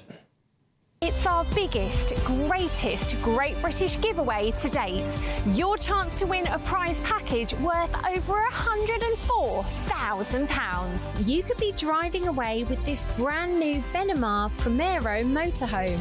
With thanks to Marquis Leisure, this 4-berth home from home comes complete with integrated kitchen and bathroom areas, sky view roof lights, and has all the tech you'd expect from the latest 2025 model. We'll also give you an incredible £30,000 in tax-free cash to make sure any adventures in your motorhome are taken in style. For a chance to win the motorhome and cash, text WIN to 63225. One entry costs £2.50 plus one standard network rate message. Or text BONUS to 63225. 5 entries cost £5 plus one standard network rate message. Go to gbnews.com/win. Entries start at £2.50. Call 0903 686 3232. Calls cost £2.50 plus your network access charge. Or post your name and number to GB16 PO Box 8690 Derby DE1 9TT. UK only. Entrance must be 18 or over. Lines close at 4 p.m. on the 31st of October. The winner will be contacted live on GB News, week commencing 10th November. Please check the closing time if listening or watching on demand. Good luck. Well, good luck with that. Well, let's head back to Birmingham, where the Reform Conference is starting this lunchtime. Yes, our Deputy Political Editor, Tom Harwood, is going to take us behind the scenes. Tom, nice to see you. Hope you're enjoying it. I imagine things haven't quite kicked off yet, but are there lots of people around? What's the mood like? Yeah, certainly so. The hall is filling up. I have to say, I found myself on top of a bus here to get a bird's eye view of the conference hall, and those delegates are spilling in. It's a very different feeling to any Reform conference I have been to before. I've been to a Reform conference sort of in the back room of a hotel in London. I've been to a Reform conference here in Birmingham, but in a much smaller space. But this one, after a year in Parliament, the Reform Party seems to have in many ways come of age. It feels much more professional. It feels much more ready to be a more fully fledged political force. For the first time, there are fringe events, there are corporate sponsors. I mean, Heathrow Airport is sponsoring a corporate lounge there in the background, just behind the GB News stand. But it does feel full, and it does feel alive. Now, I should say that our political editor, Chris Hope, revealed earlier on this channel that there's to be a special guest speaker at this conference a little bit later on, and his name is Preston Manning. He might not be the biggest household name in the United Kingdom, but in Canada, everyone knows who he is. Why? Because he founded the Reform Party of Canada. Now, that was a really significant political movement in the 1990s. It knocked the Conservative Party out of power. That party went down to just 3 seats in the Canadian House of Commons, and Reform eventually merged with the Canadian Conservative Party to form a government 10 years later. That was a political earthquake in Canadian politics. Nigel Farage has spoken about it before over the course of his time in British politics. It will be fascinating to see what Preston Manning has to say to the delegates here about how he took his Reform Party from the fringes of Canadian politics into government. This Preston Manning being described almost as like the godfather of reform in UK. Now, the impact of him introducing Nigel Farage, it's pretty obvious symbology there with the sort of supplanting and then merging with the Conservatives. Do you think the questions are going to be asked a lot today over reform, whether or not they're going to be adding more Conservatives to their roster, with Nadine Dorries announcing her joining yesterday evening? Well, I think this is a very difficult tightrope for the Reform Party. One of the big advantages of the Reform Party's position in the polls is that they've been able to be free of the legacy of previous governments. Of course, the Conservatives were giving an absolute pasting in the 2024 election, going down, of course, to the lowest number of seats that they've ever had in the House of Commons. And now the Labour Party, too, with the burdens of government collapsing precipitously in the opinion polls. The advantage that Reform has had is that it hasn't had the burdens of being in government. There's a question mark in terms of how many people who have been in government come and join the party, how many defections from the Conservative Party are really going to help the Reform Party. Big questions in terms of how the issues are aligned, how people are going to be perceived as being supporters of previous failed ideas or failed policies that are now contradictory to what the Reform Party stands for. I think huge questions are going to be asked of Nadine Dorries, who shepherded through the Online Safety Bill, now the Online Safety Act, through Parliament. In many ways, that was her baby, and now the Reform Party campaigns heavily against it. How does that fit? Some big questions, and indeed, this is a difficult issue for any party that attempts to grow. To what extent do you accept figures from the establishment, or at least figures who have been in government before, or to what extent do you want to seem completely new and completely fresh? It is a tightrope to walk because, of course, this is a party that also desperately needs experience and doesn't want to seem like a one-man band. Just over there in the Reform shop, perhaps if you follow me to the other end of the bus, we can have a little zoom in and look at the Reform shop where they are selling these Reform FC shirts with Farage written on the back of them. The Reform Party has been accused of being a one-man band selling those Farage shirts with the number 10 on the back of them. But in response to those accusations, they've brought out 10 other shirts with names like Yusuf, Tice, with names like Wilson, the Assembly member, the members of the Senate and the Scottish Parliament, the elected mayors like Andrea Jenkins as well. Those shirts also on display at the shop. What the Reform Party is really trying to do here is to prove its breadth, that it's moving on from being just a one-man band and becoming something more of a team. Very much, Tom. We look forward to hearing more from you soon. Well, we'll be catching up with the Prince and Princess of Wales next, who joined young people at a very wet natural history museum to learn about wildlife. But first, if you're in search of some holiday sun, here's the forecast for some of the top European destinations. Can't wait to get in that sea. Lovely and warm. Just like the feeling of having great travel insurance. All Clear Travel Insurance sponsors GB News travel destinations forecast. Low pressure to the west of the UK may drag in some breezy conditions around coasts of Portugal. Otherwise, it's mostly fine and settled across much of Europe. Here's this area of low pressure bringing in those breezy conditions around coasts of western Portugal, northwestern parts of Spain, potentially bringing in some cloud, perhaps some light outbreaks of rain later into the day. But as we move our way eastwards across the Mediterranean, we can see it's mostly dry, settled, plenty of sunshine. That theme continues over the weekend, along with the warm sunshine. All Clear Travel Insurance sponsors GB News travel destinations forecast. Hi, I'm Michelle Dewberry, and my show is your opportunity to cut through all the noise and dive in headfirst to some robust debates. Ideas clash. Situation, no, isn't it? Because the failure is you're deliberately avoiding my point. Nothing's held back. And if you think this is the end of it, wait for more. And we do not shy away from the difficult stuff. Sometimes I want to shake people and say, if only you understood. So join me on Dubes & Co. weeknights at 6 p.m. only on GB News, Britain's news channel. Join me, Nana Akweer, for an informative, interactive news programme with a difference. It's fun. No, he didn't say that, though. I'm so surprised. I think there's an element of truth to that. Join me from 3 p.m. every weekend, only on GB News, Britain's news channel. Mornings don't have to be tiresome, especially if you have the right company. Wake up to news as it happens, opinion and debate, and of course, a little bit of entertainment too. Because when the kettle's on, we're on. That's Breakfast on GB News, a show worth waking up for. Every morning from 6 a.m. Only on the People's Channel, Britain's news channel. We'll spread the news, you spread the word. Britain was once the envy of the world. But look around. A nation that no longer knows what it is or where it's going. A country that's broken. How do we fix Britain?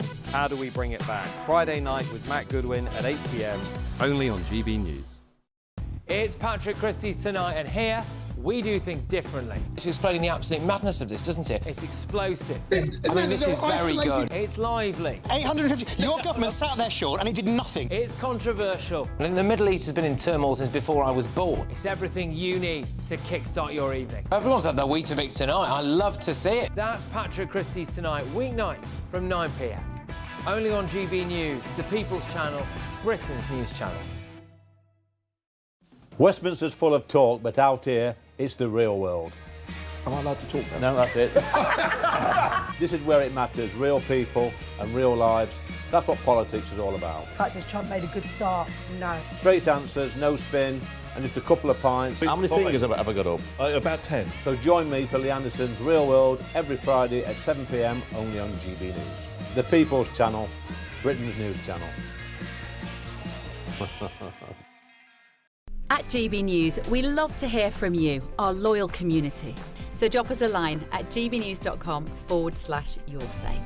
There you can talk to each other and also to the presenters live on air. gbnews.com/yoursay, because GB News is your channel, Britain's news channel.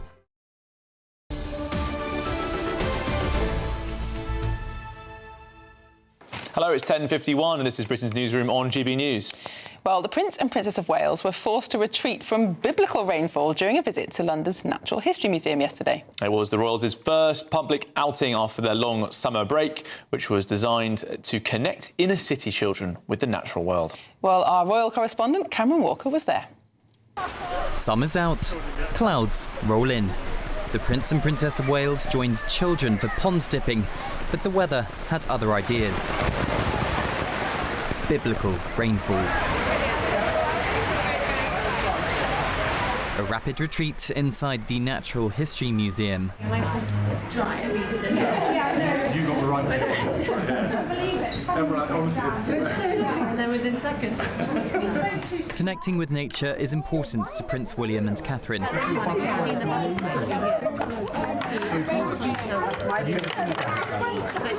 And both got stuck into teaching inner city kids about different insects. They're called dragonflies. This one is a ladybug. They've got two different wings on the side. They can come right up to you, they can hover.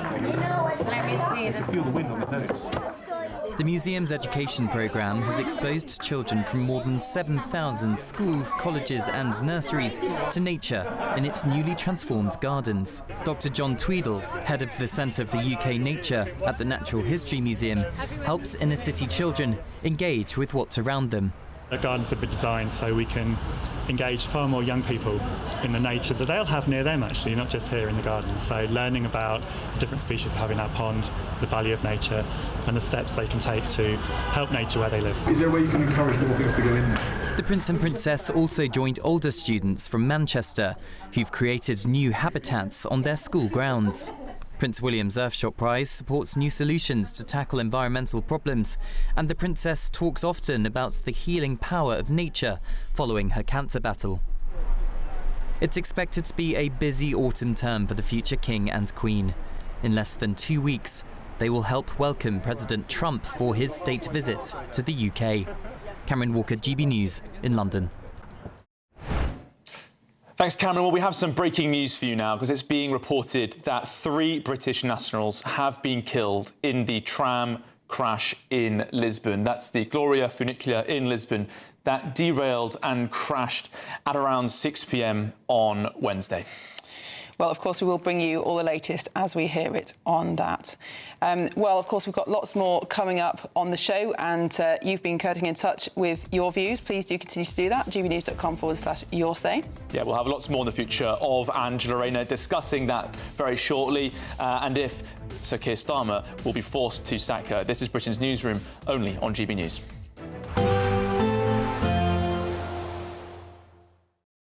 Today, clouds overhead. Total zen within. Boxed Solar sponsors the weather on GB News. Hi there and welcome to the latest update from the Met Office for GB News. Following a wet start to September, we've got a couple of fine days coming up. Largely cloudy, still 1 or 2 showers, but nowhere near as many or as heavy as the last few days. Low pressure at the moment staying out to the west, a little ridge of high pressure bringing mostly fine conditions, although not entirely sunny, not entirely dry. A lot of cloud around, the thickest cloud out towards the west and especially the northwest. Scotland, particularly western Scotland, most prone to showers, but one or two could pop up elsewhere. Otherwise, bright spells coming through, feeling a little warmer compared with the last few days. Temperatures getting up to 22, 23 Celsius. A lot of the cloud that we'll see during the day will thin overnight, and especially in the south we'll see clear spells, but for western and northwestern Scotland we'll continue to see the thickest cloud and a few more showers continuing into the overnight period. One or two showers also continuing for Northern Ireland, but largely dry for a lot of people. And for England and Wales, that's where we'll see the greatest chance of clearing skies overnight and lighter winds. As a result, temperatures will fall away, although it won't be quite as cool as the last couple of nights. One or two mist patches forming, particularly across the south and southeast of England. Otherwise, variable amounts of cloud, increasingly cloudy for western areas, with some showers returning by dawn and temperatures dipping into the low teens, perhaps one or two spots seeing the single figures. We start Saturday with plenty of bright spells, particularly towards the east. It will be cloudier towards the west and increasingly breezy in the west as well. A few showers for western Scotland, Northern Ireland, but for many it's another fine day. A little warmer, particularly towards the east, with highs of 24 or 25 Celsius. Today, clouds overhead, total zen within. Boxed Solar sponsors the weather on GB News. It's our biggest Great British giveaway to date. You could be driving away with this brand new Benamar Primera motorhome. This 4-berth home from home comes complete with integrated kitchen and bathroom areas and has all of the tech you'd expect from the latest 2025 model. We'll also give you an incredible £30,000 in tax-free cash to make sure that any adventures you take in your new motorhome are taken in style. For a chance to win, text WIN to 63225. One entry costs £2.50 plus one standard network rate message, or text BONUS to 63225. 5 entries cost £5 plus one standard network rate message. Go to gbnews.com/win. Entries start at £2.50. Call 0903 686 3232. Calls cost £2.50 plus your network access charge. Or post your name and number to GB16 PO Box 8690 Derby DE1 9TT. UK only. Entrance must be 18 or over. Lines close at 4 p.m. on the 31st of October. Please check the closing time if listening or watching on demand. Mornings don't have to be tiresome, especially if you have the right company.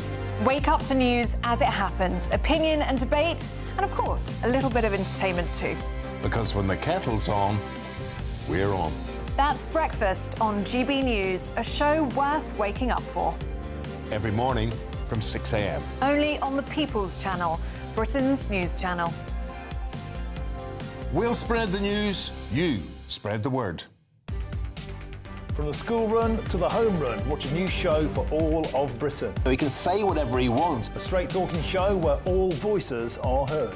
And, you know, when are we going to stop talking about smashing the gangs and actually do it? With the stories that matter from every part of our country. There's a bit of a crash landing there for your Chancellor. Bold, fearless and standing up for you. That's me, Martin Dorby, 3 p.m. till 6 p.m.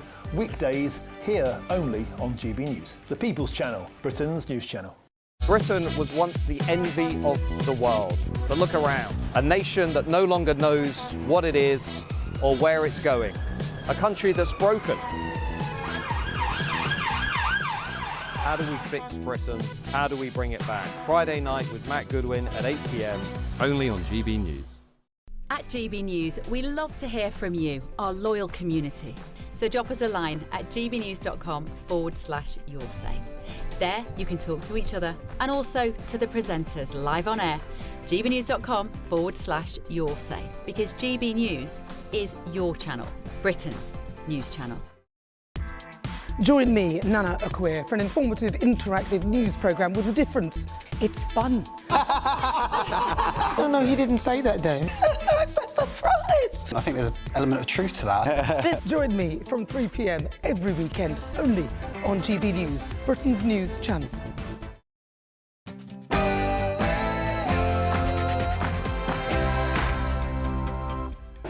Good morning, it's 11 o'clock. It's too low, I can't hear it. Of September. Live across the United Kingdom, this is Britain's Newsroom with Charlie Peters and Miriam Cates. Well, there's some breaking news in the last few moments. Portuguese police have confirmed that 3 British nationals are among those who died after the Gloria funicular in Lisbon derailed and crashed on Wednesday evening. We'll get more on that story as we get it. And could it be D-Day for Angela Rayner? Well, the Deputy Prime Minister will reportedly learn her fate today, with an ethics report set to be published. This comes as her lawyers accuse her of scapegoating them and saying that they never gave her tax advice over her Hove flat. Well, Angela Rayner's career is hanging by a thread today.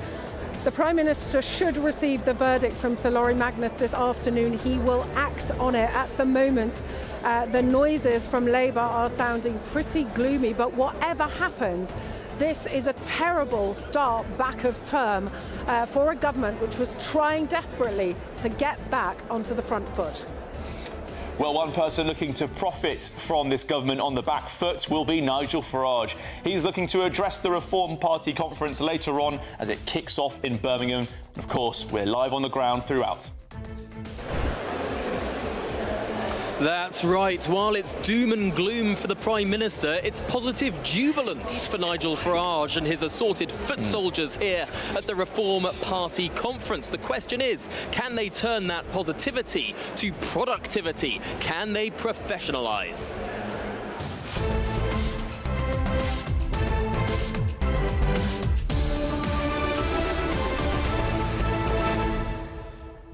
Well, Charlie, it looks like they need to switch the lights on at the conference there, but maybe they will do when it gets started. They've got a really interesting challenge here, haven't they? They're well ahead in the polls, on course to win the next election, but have only 5 MPs in Parliament. There's a big gap in the kind of experience and parliamentary experience that they're going to need if they're going to run the country. Yeah, as Tom was showing us from the top of that bus inside the very dark Birmingham NEC, those football shirts hanging up, they've got more shirts than they have MPs. So they've got to fill a few names on the back, and they're adding to the roster at least. They're not quite got a starting 11 in terms of MPs, but they do have now Nadine Dorries walking along. And they are talking about making some peers. Of course, no Reform members of the House of Lords yet. And I think your name's being suggested as a potential peer, Lord Peters.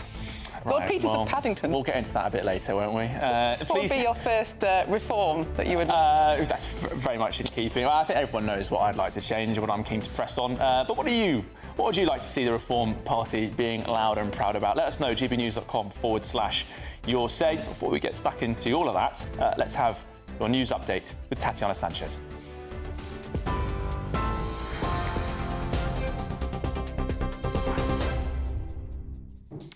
Charlie, thank you very much. The top stories, some breaking news. 3 British nationals are among the dead in the Lisbon funicular crash, according to Portuguese police. The Gloria funicular, a popular tourist attraction, derailed and crashed into a building on Wednesday. More detail on this breaking story as we get it. Elsewhere, Angela Rayner's future hangs in the balance over her possible tax evasion. We're expecting a verdict on her tax affairs today. Sir Keir Starmer repeatedly declined to say whether he would sack her if his independent ethics watchdog rules against her. Ms Rayner's lawyers claim they have not given her tax advice and have been made scapegoats to help protect the Deputy Prime Minister. The firm that handled the purchase of her £800,000 home in Hove says it only acted on the information she provided. It's a huge blow for Rayner, who blamed legal advice for her failure to pay £40,000 in stamp duty. Reform UK leader Nigel Farage says his appearance before the House Judiciary Committee on Capitol Hill this week gave him no joy, but stressed the big message got through. At the hearing on Wednesday, he likened Britain to North Korea over the UK's approach to civil liberties. Mr Farage raised the arrest of Irish writer Graham Linehan for comments on social media about trans people. Meanwhile, Reform UK's national conference begins today with the leader of the party, Nigel Farage, giving a speech. Reform secured 5 MPs in last year's general election after polling over 4 million votes. It comes as former Conservative MP and Culture Secretary Nadine Dorries joins Reform UK. After 18 years as a Tory MP, Ms Dorries told the Daily Mail the Tory party is dead. Nigel Farage said he was delighted to welcome her, calling Dorries a major boost to the party's election campaign. It's understood she's set to deliver the opening speech at Reform's conference. Deputy Conservative Chairman Matt Vickers spoke to GB News Breakfast. Well, as I've said, Nadine's a friend of mine. I'm not going to get into some tit for tat and criticising her. You know, she's made that decision. I wish her well with it. But actually, the Conservative Party can't be dead. It's going to be needed after the next election to pick up the mess that's been made of our economy. We've seen 14% more people out of work. That happens every time Labour are in office. Unemployment goes through the roof. More people, every time Labour have been in power, more people are left out of work than when they arrived. And every time it's the job of the Conservatives to go out there, work with business, support them in creating the jobs that keep this country going. We're going to have to do exactly the same. Inflation has virtually doubled. Labour promised us energy prices would go down by 300 quid. They've gone up by nearly 200 quid. The Conservative Party can't be dead. This country needs the Conservative Party to sort our economy and pick up the pieces when this Labour government have trashed this country. Former Reform UK Chairman Zia Youssef says the party is actively preparing for government. We're glad to welcome Nadine, and look, we've also gathered lots of support from people who didn't even vote in the last general election. We've gathered a lot of support, of course, from Labour. Remember, that seat in Runcorn and Helsby was one of Labour's safest seats. That wasn't a Tory stronghold; it was a Labour stronghold that Sarah Pochin brilliantly broke through and won that seat. So Reform is attracting people from across the political spectrum who, frankly, feel disillusioned about the state of the country, and we offer something totally new. And there is nowhere manifesting that more than here in Birmingham, with thousands and thousands of patriots from across the country coming to join us. We couldn't be more excited. Reform UK's base is becoming increasingly mainstream as the party attracts new support, according to polls published before the party's annual conference. Some 40% of current supporters backed Reform at UK last year. Others have since switched from Labour and the Conservatives or were non-voters.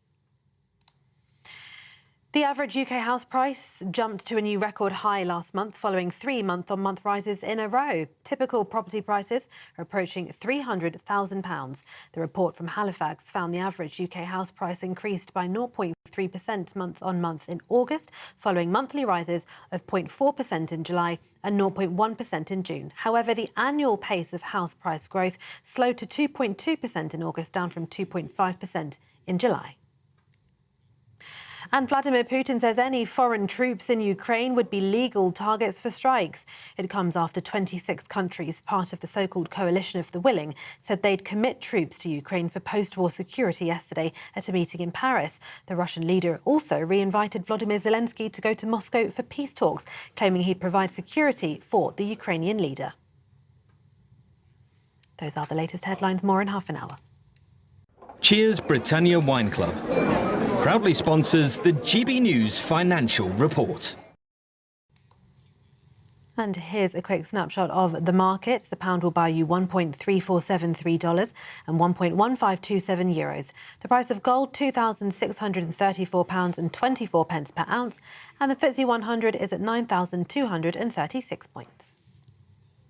Cheers Britannia Wine Club proudly sponsors the GB News Financial Report.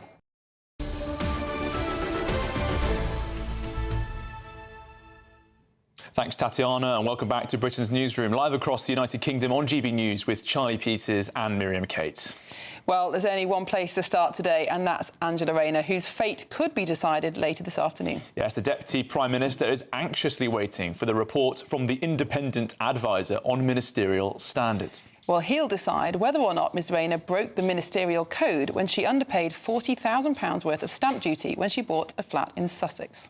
Well, let's speak now to GB News' political correspondent, Catherine Forster, about these developments.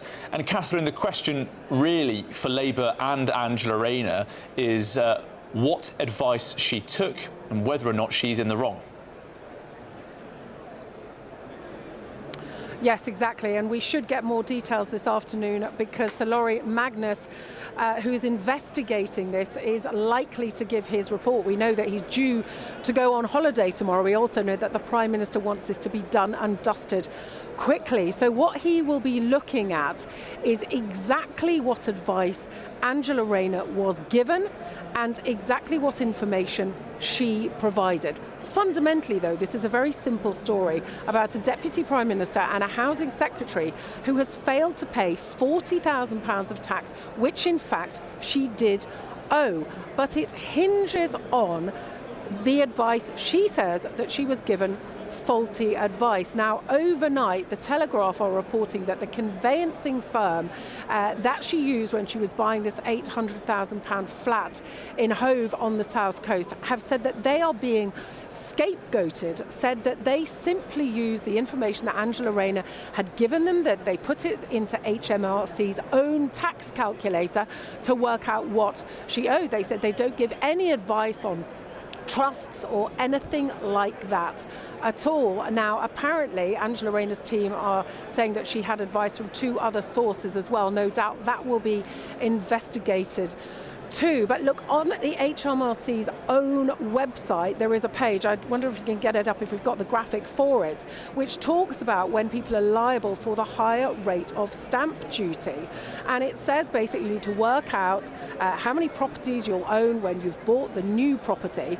And it talks about trusts. We know that her constituency house up in Greater Manchester is in a trust for her severely disabled son. And it says that it includes property owned on behalf of children under the age of 18, that's Angela Rayner's son, in brackets, parents are treated as the owners even if the property is held through a trust and they are not the trustees. So it is very clear on HMRC's own website what the rules are, which was that the Hove flat should have been treated as her second home, which would have meant that she would have had to pay $70,000 rather than the $30,000 that she did pay. Well, Catherine Forster, thank you very much. Catherine Forster live there in Birmingham. Well, let's stay with this story and go to Downing Street and speak to our political editor, Christopher Hope. Chris, anxious moments for the Prime Minister and the Labour Party. What more can you tell us? Yeah, so I'm now in Downing Street, having come straight back from Birmingham from the Reform Conference for what will be a very, very busy day, I think, for the government. We're expecting this report from Sir Lorien Magnus into Angela Rayner's tax affairs to drop as soon as today. The timeline is very quick. He took 8 days to look at the affairs of Tulip Sadiq, 6 days for Nadine Zahawi back in 2023, so the timeline fits. There's reports, as I speak to you, that the Investment Minister, Poppy Gustafson, is going to resign as soon as today. That suggests to me that we are gearing up to a bit of a shake-up, maybe even as much as a mini reshuffle of ministers. There are other jobs outstanding. We haven't got a homelessness minister. We haven't got a net zero minister. We may be losing an investment minister today. We may also be losing Angela Rayner as the housing secretary and the deputy prime minister. A lot is going on away from the Reform Conference, and we'll bring it to you as soon as we get it. But no question, as Catherine Forster was saying there, it is D-Day for Angela Rayner. She looks very, very isolated. This conveyancing firm overnight has said that it did nothing wrong. It was acting on information provided by Angela Rayner. Looking at it, looks very, very difficult for her to survive this, frankly, but we'll know more pretty soon. There's a lobby briefing happening a few feet away from where I'm standing at 11:30. I'll be in there and I'll bring you the news of that as soon as it breaks. Chris, it seems remarkable that amid all this discussion about Angela Rayner, we could have a different minister resigning first. Poppy Gustafson, as you're just referring to, only put into the House of Lords in October for that role as investment minister. This information has really just come out of nowhere. That's right. She's very well regarded, actually, a business person. It's being reported by Sky News by Mark Kleiman there, who's very, very closely linked into moves in the city. We have gone to the government, of course, for confirmation of that. But if it is the case that she decided that government isn't for her, and that is fine, that is a normal choice anyone would make in a very busy and high-profile job, it does mean that increasingly there are a lot of vacancies on the government benches. Not least, we don't know the future of Angela Rayner, but outside of that, we know there are probably going to be 3 vacancies if Poppy Gustafson has resigned, and that's why we are expecting some form of reshuffle maybe today or early next week. Well, Chris Hope, thank you very much, and no doubt we'll be hearing more from you throughout the afternoon. Well, we're now joined by the former Labour MP and now Labour peer, Steve McCabe. Steve, good morning. Thank you for joining us on GB News. No doubt these are anxious times for the Labour Party. There have been lots of comparisons with the scandal-ridden government of Boris Johnson and the ministers that he should or shouldn't have sacked. But there is one crucial difference here, which is that even if Keir Starmer were to sack Angela Rayner from the Cabinet, she would still remain deputy leader of the Labour Party. What impact do you think that might have on Parliament? Well, of course, we have to wait to see the outcome of this report and whether or not Angela has to resign. I think, to be perfectly honest, if she were to have to go, then I suspect at some point she would also stand down as deputy leader. Yeah, well, we heard from the Trade Minister, Douglas Alexander, this morning, saying that there are fair questions for Angela Rayner to answer. Labour must be hoping that this ethics advisory report comes back pretty quickly, because the longer those questions go unanswered, the worse this looks really for Angela Rayner and the Labour Party. You must be hoping for a pretty rapid response here. Well, I think it's always better if these things are dealt with quickly. It's absolutely true that if they drag on, it's just, no one gains from it. So I think we're told the report will come out today. Obviously, I hope that she is cleared. But if she isn't, I don't think she has too many options.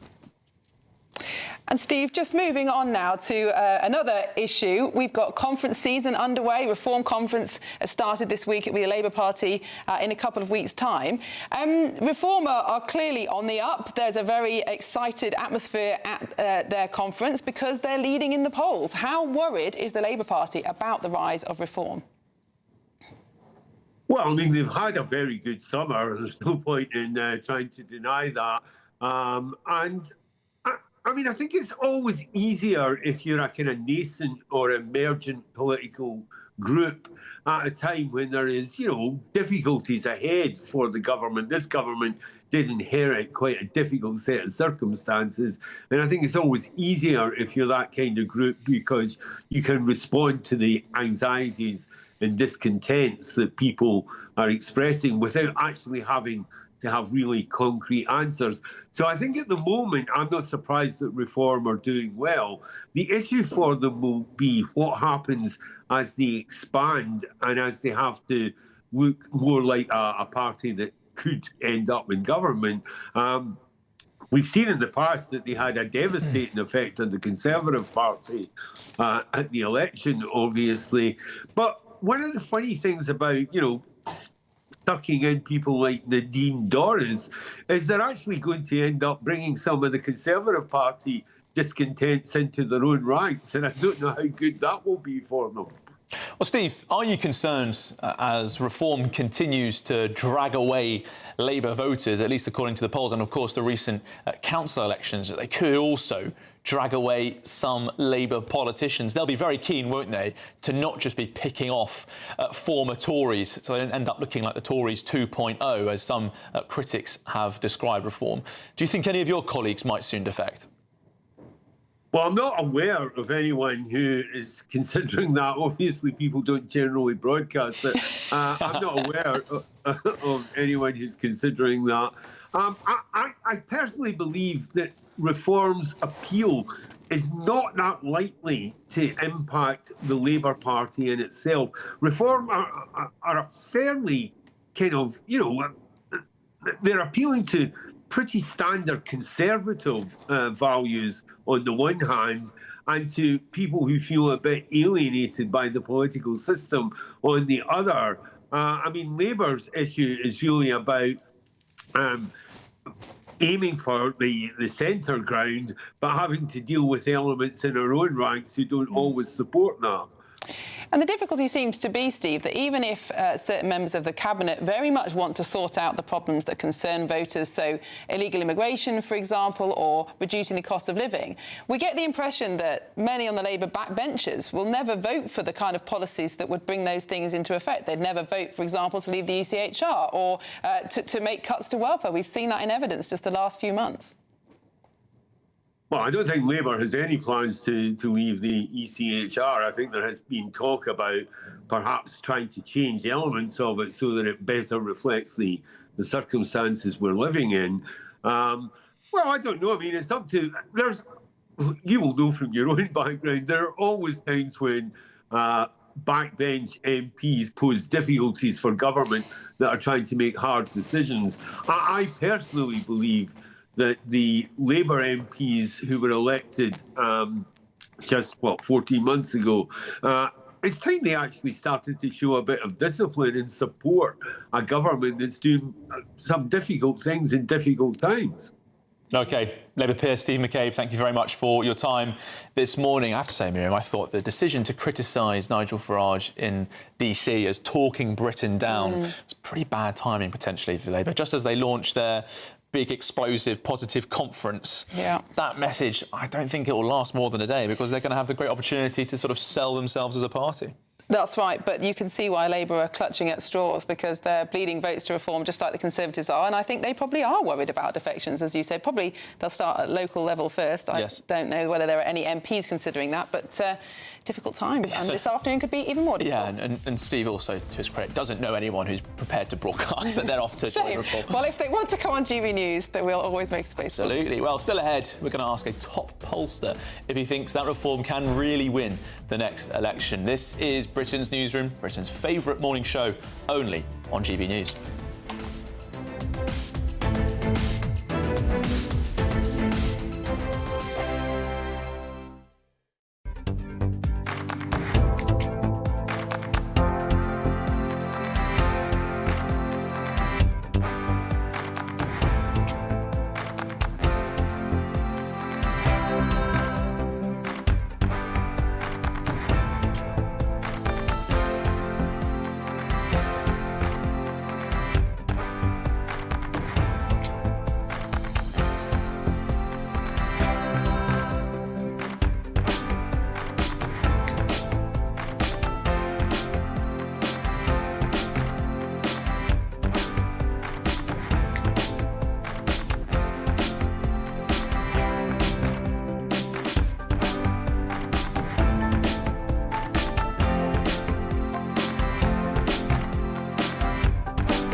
At GB News, we are proud to stand for you, for the Britain you love, for the communities you live in. That's what makes us the fearless champions of Britain, its voices and its values. Because we, at GB News, the People's Channel, Britain's news channel. Mornings don't have to be tiresome, especially if you have the right company. Wake up to news as it happens, opinion and debate, and of course, a little bit of entertainment too. Because when the kettle's on, we're on. That's Breakfast on GB News, a show worth waking up for. Every morning from 6 a.m. Only on the People's Channel, Britain's news channel. We'll spread the news, you spread the word. From the school run to the home run, watch a new show for all of Britain. He can say whatever he wants. A straight talking show where all voices are heard. And, you know, when are we going to stop talking about smashing the gangs and actually do it? With the stories that matter from every part of our country. There's a bit of a crash landing there for your Chancellor. Bold, fearless and standing up for you. That's me, Martin Dorries, 3 p.m. till 6 p.m. weekdays here only on GB News. The People's Channel, Britain's news channel.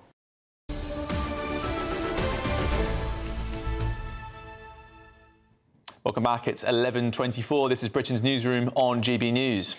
Well, it's time now for our latest Great British giveaway and our biggest prize to date, worth over £104,000. Yeah, that's right. You could win a 4-berth motorhome worth over £74,000, plus a whopping 30 grand in tax-free cash. Hayley has all the details you'll need. It's our biggest, greatest Great British giveaway to date.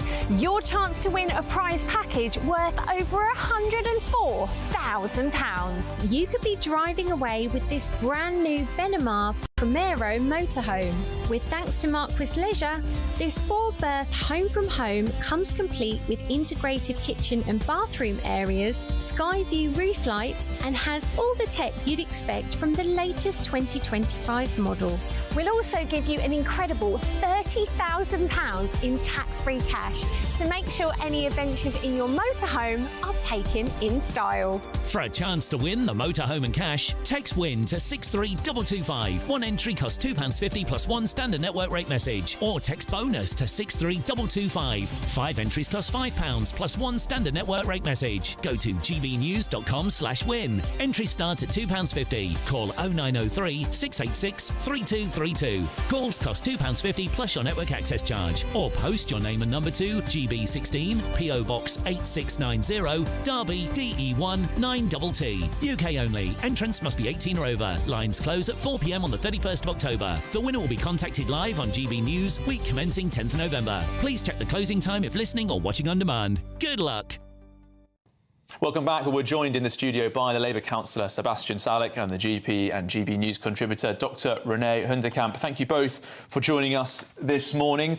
Let's start in Epping, shall we? Because, of course, that decision yesterday, the verdict in Chelmsford Magistrates Court, that Hadush Kibatu, the Ethiopian small boat migrant, René, he's been found guilty of all 5 charges. And straight over to Epping right after I went there, and there was a protest put on there. A lot of people there saying it was a sense of vindication on top of everything else for the protests they've been putting on. What do you make? Totally. Of course it's vindication. You've got these mothers want to protect their children who are out there peacefully saying we're worried about these men and this is why we're worried. And then yesterday in court, all of their worries were vindicated because a man who had been in the country for just, I think, 7 or 8 days has been found guilty of 5 charges of sexual assault, one against a minor.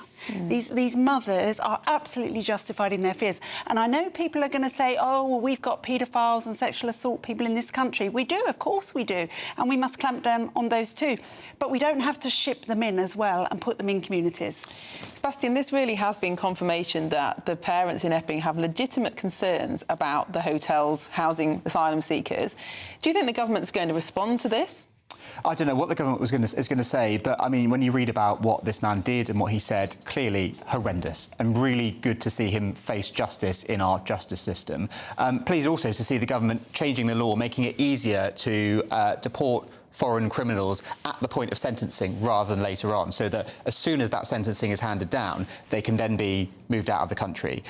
You know, I'm very pro-immigration, I'm the product of immigration, but if you come here and you break the law, especially in such a horrible way, you shouldn't be allowed to stay. What I would also say, though, is that we have to be careful not to tar all asylum seekers with the same brush. This man did something awful. That's not to say that others won't. Sorry, Sebastian, I've got to interrupt. We've got to go now to Downing Street and join our political editor, Christopher Hope, for some breaking news. Yeah, that's right. As reported moments ago, I can confirm that Poppy Gustafson, Baroness Gustafson, has resigned from the government as investment minister. She's appointed to the government only in 2024. That means there are now 3 vacancies in government, jobs in the homelessness job, that's obviously Angela Rayner's department, also a job in the net zero department, and now a 3rd one in the investment department. We may have a 4th one shortly. We're expecting a report back as soon as today from Sir Laurie Magnus into the future, or the conduct, I should say, of Angela Rayner, whether she should have paid more stamp duty, taken more care over her own tax affairs, and that could spell the end for her. So we are looking at as many as, if she goes, 4 vacancies in the government by the end of the day. That means we are looking at almost certainly some form of reshuffle very soon in this government. There's a briefing very shortly with number 10's official spokesman. I'll bring you more from that as soon as I get it. Thank you, Christopher Hope. Right, let's speak to you, Sebastian, because we were all talking about a potential Labour resignation today with Angela Rayner, who really is on tenterhooks. A different ministerial resignation has just come out of the blue. Yeah, I don't think any of us saw this coming. I'm just looking at the news being reported now. Someone close to her saying that this is a family issue. She's trying to juggle the demands of being a minister, which are great, with raising a young family. So clearly it seems like a personal issue. Remember, this is a woman who isn't a career politician. She was the founder and CEO of Darktrace, which is a cybersecurity firm. One of the really big British success stories in the business world as well. So a really accomplished woman. It seems like the world of politics, certainly at maybe this stage of her life, wasn't quite for her. She's just been put into the Lords in October. Yeah. Doesn't it just show, if politics wasn't right for her at this time in her life, this is just more example, isn't it, of Labour not being prepared for government, making decisions that they hadn't had a long-term strategy for. Why on earth would they put her in government if she wasn't ready for that role? It's poor headhunting, really, isn't it? Well, look, I'm really in favour of bringing in people with outside expertise. Labour has done that, bringing in the prison minister, James Timpson, bringing in Lord Hermer and others. Reform talks about it as well, so it's not necessarily a Labour idea. I think that's a really great thing to do. Let's remember also, she is now a peer for life, so her role in politics doesn't go away. She still has a job to do. She's just not a minister, which is much more demanding.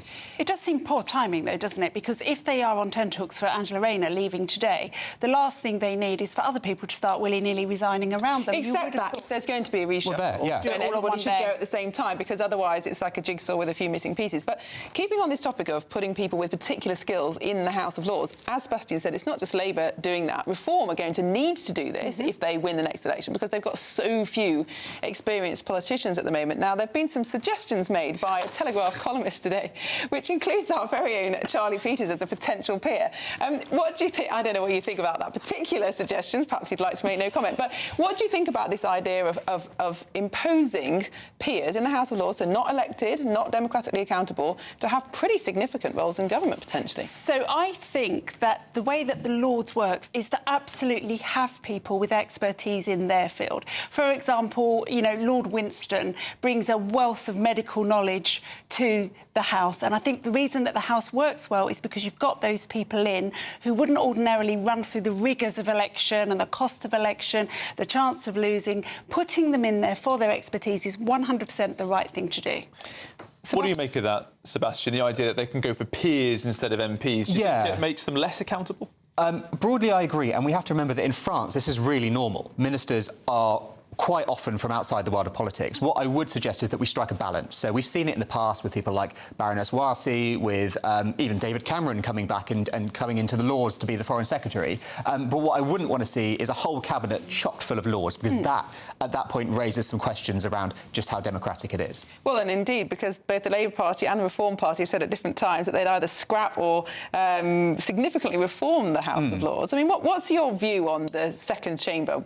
Most countries have a second chamber. They do. I'm pleased to see the hereditary peers being phased out. I think that's a really obvious first step, because these are people who were, for all intents and purposes, born to rule, and they're being given that right. Although that's been rejected by the Lords and sent back to the House, and it's going to go back again now. Well, it is. So we'll have to see how that plays out. Generally, the Commons tends to win out. It's a bit of a bad look for the Lords to be pushing back on something that affects them so directly. But I think the House of Lords has an important role to play. MPs are busy people. You need people with the time and the deep subject matter expertise to be able to scrutinise legislation and make sure it does its job. All right, Sebastian, Dr. Renee, thank you very much for your time this morning. Will Reform put plenty of Lords and peers into their potential government? Well, we're not sure, but in the meantime... Check your phone, Charlie. Let's see what Sam Ashworth-Hayes in the Telegraph is recommended next. Well, before we go back onto that, let's go speak to Tatiana Sanchez, who's got our 60-second news update.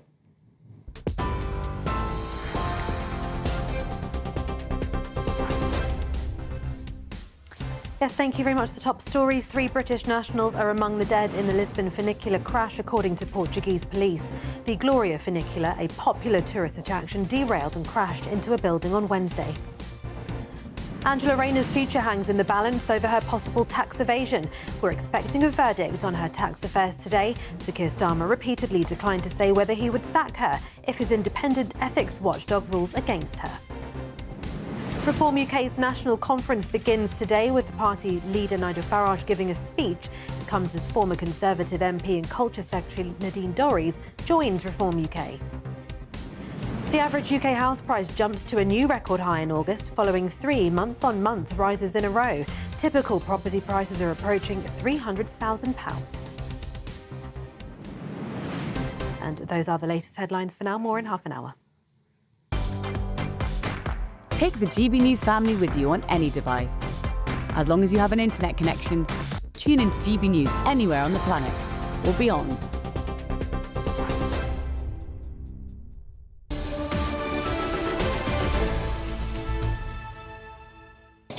Welcome back. You're watching Britain's Newsroom, and we're just hearing now plenty of journalists now saying that confirmation is expected soon that Angela Rayner has left the government. A remarkable update as this row unfolds. And Dawn Neeson is going to be up next on Good Afternoon Britain. It's going to be some remarkable breaking news. It is, Charlie. You've actually stolen my line. Really infuriating. It's like coming up next, we are looking to find out exactly what is happening with Angela Rayner, whether she has been pushed, whether she's jumped, the full situation. So we're going to have live coverage of that throughout the show. And obviously, the fallout is going to be huge.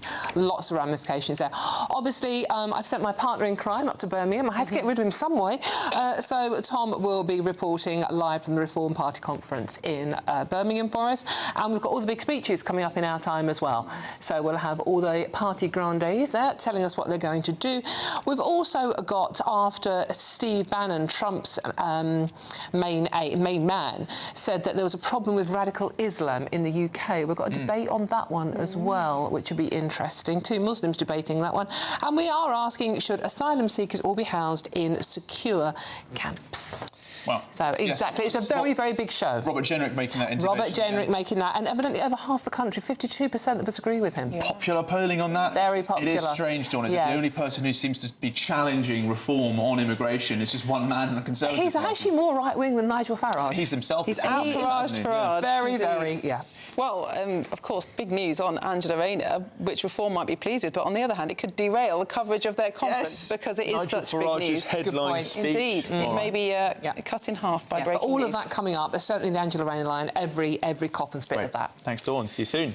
Well, thank you, Dawn. We'll see you at midday. But up next, with Reform rising high in the polls, a top pollster will tell us if he thinks they really can win the next election. This is Britain's Newsroom on GB News.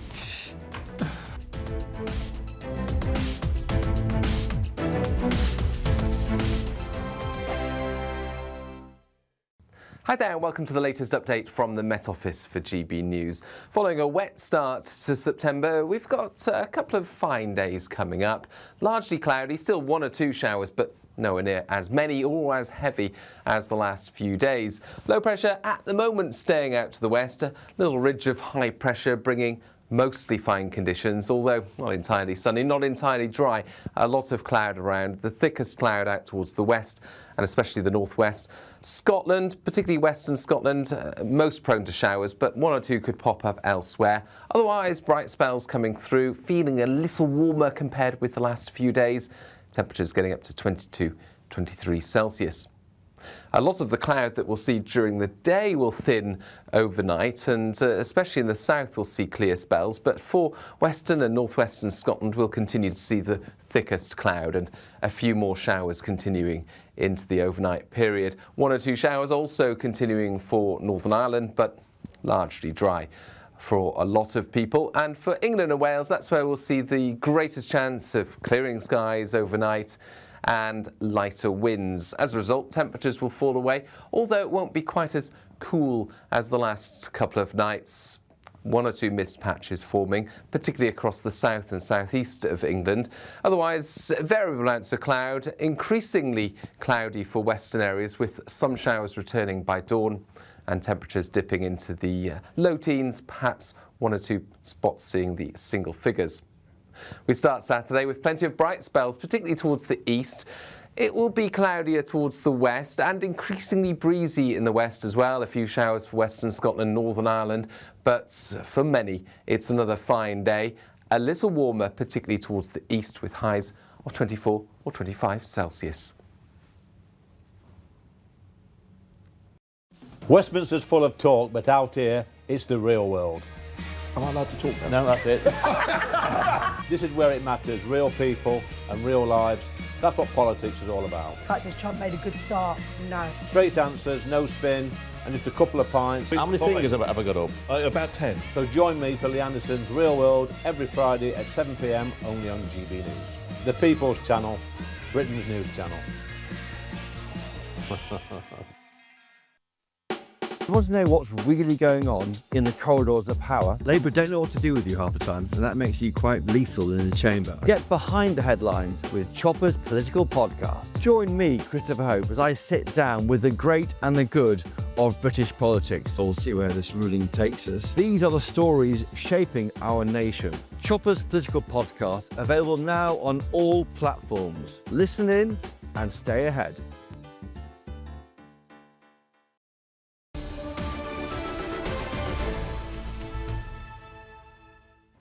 Welcome back to Britain's Newsroom on GB News. It's 11:39 and it's breaking news. Nigel Farage, the leader of Reform UK, has just arrived at the Reform conference in Birmingham. There you can see him arriving, taking the approval of the crowds, waving as he walks into the building for his big headline speech later today. Miriam.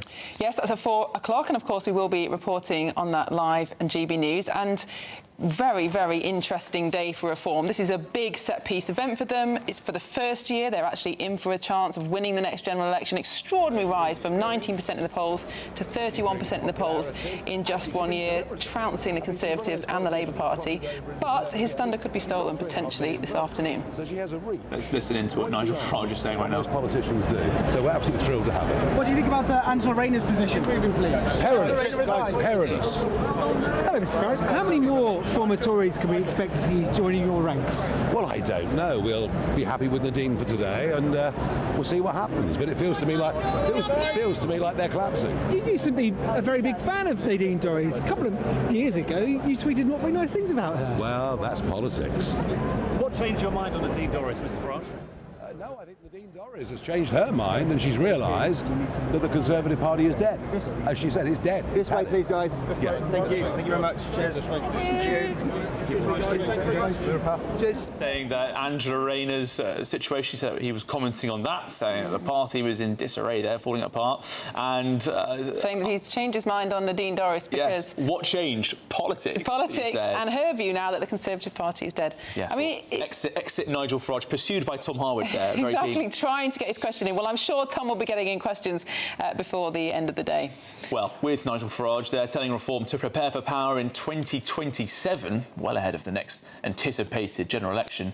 Could they really win it? Because the party leader has claimed that the rise of Jeremy Corbyn's left-wing Your Party and a drop in confidence in the economy will force Labour into an early election.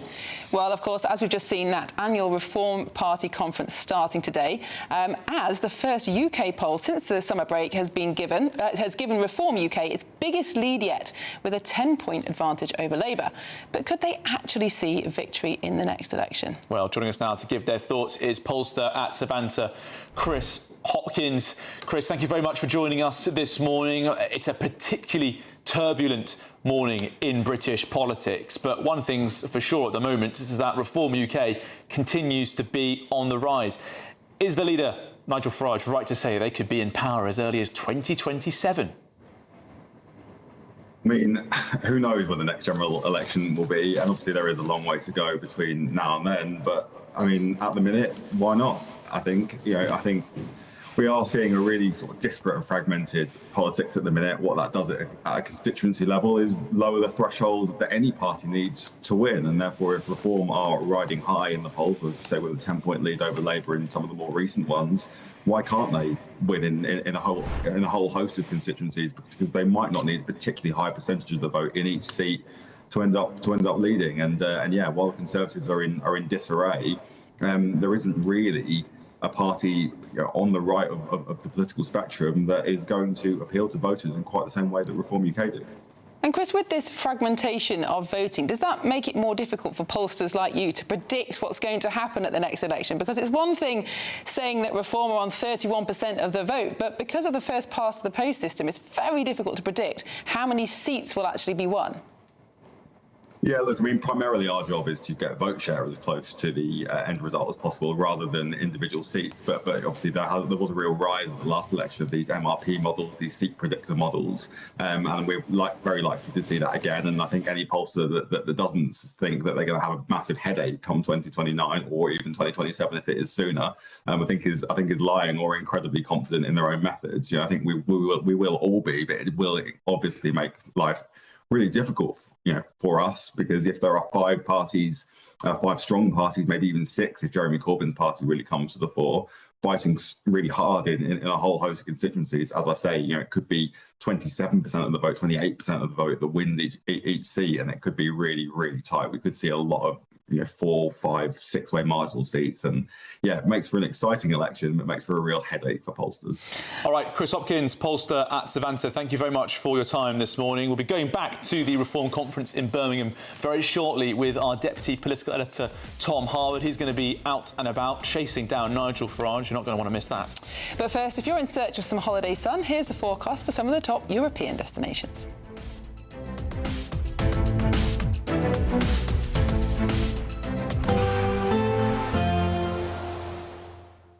Can't wait to get in that sea. Lovely and warm. Just like the feeling of having great travel insurance. All Clear Travel Insurance sponsors GB News Travel Destinations forecast.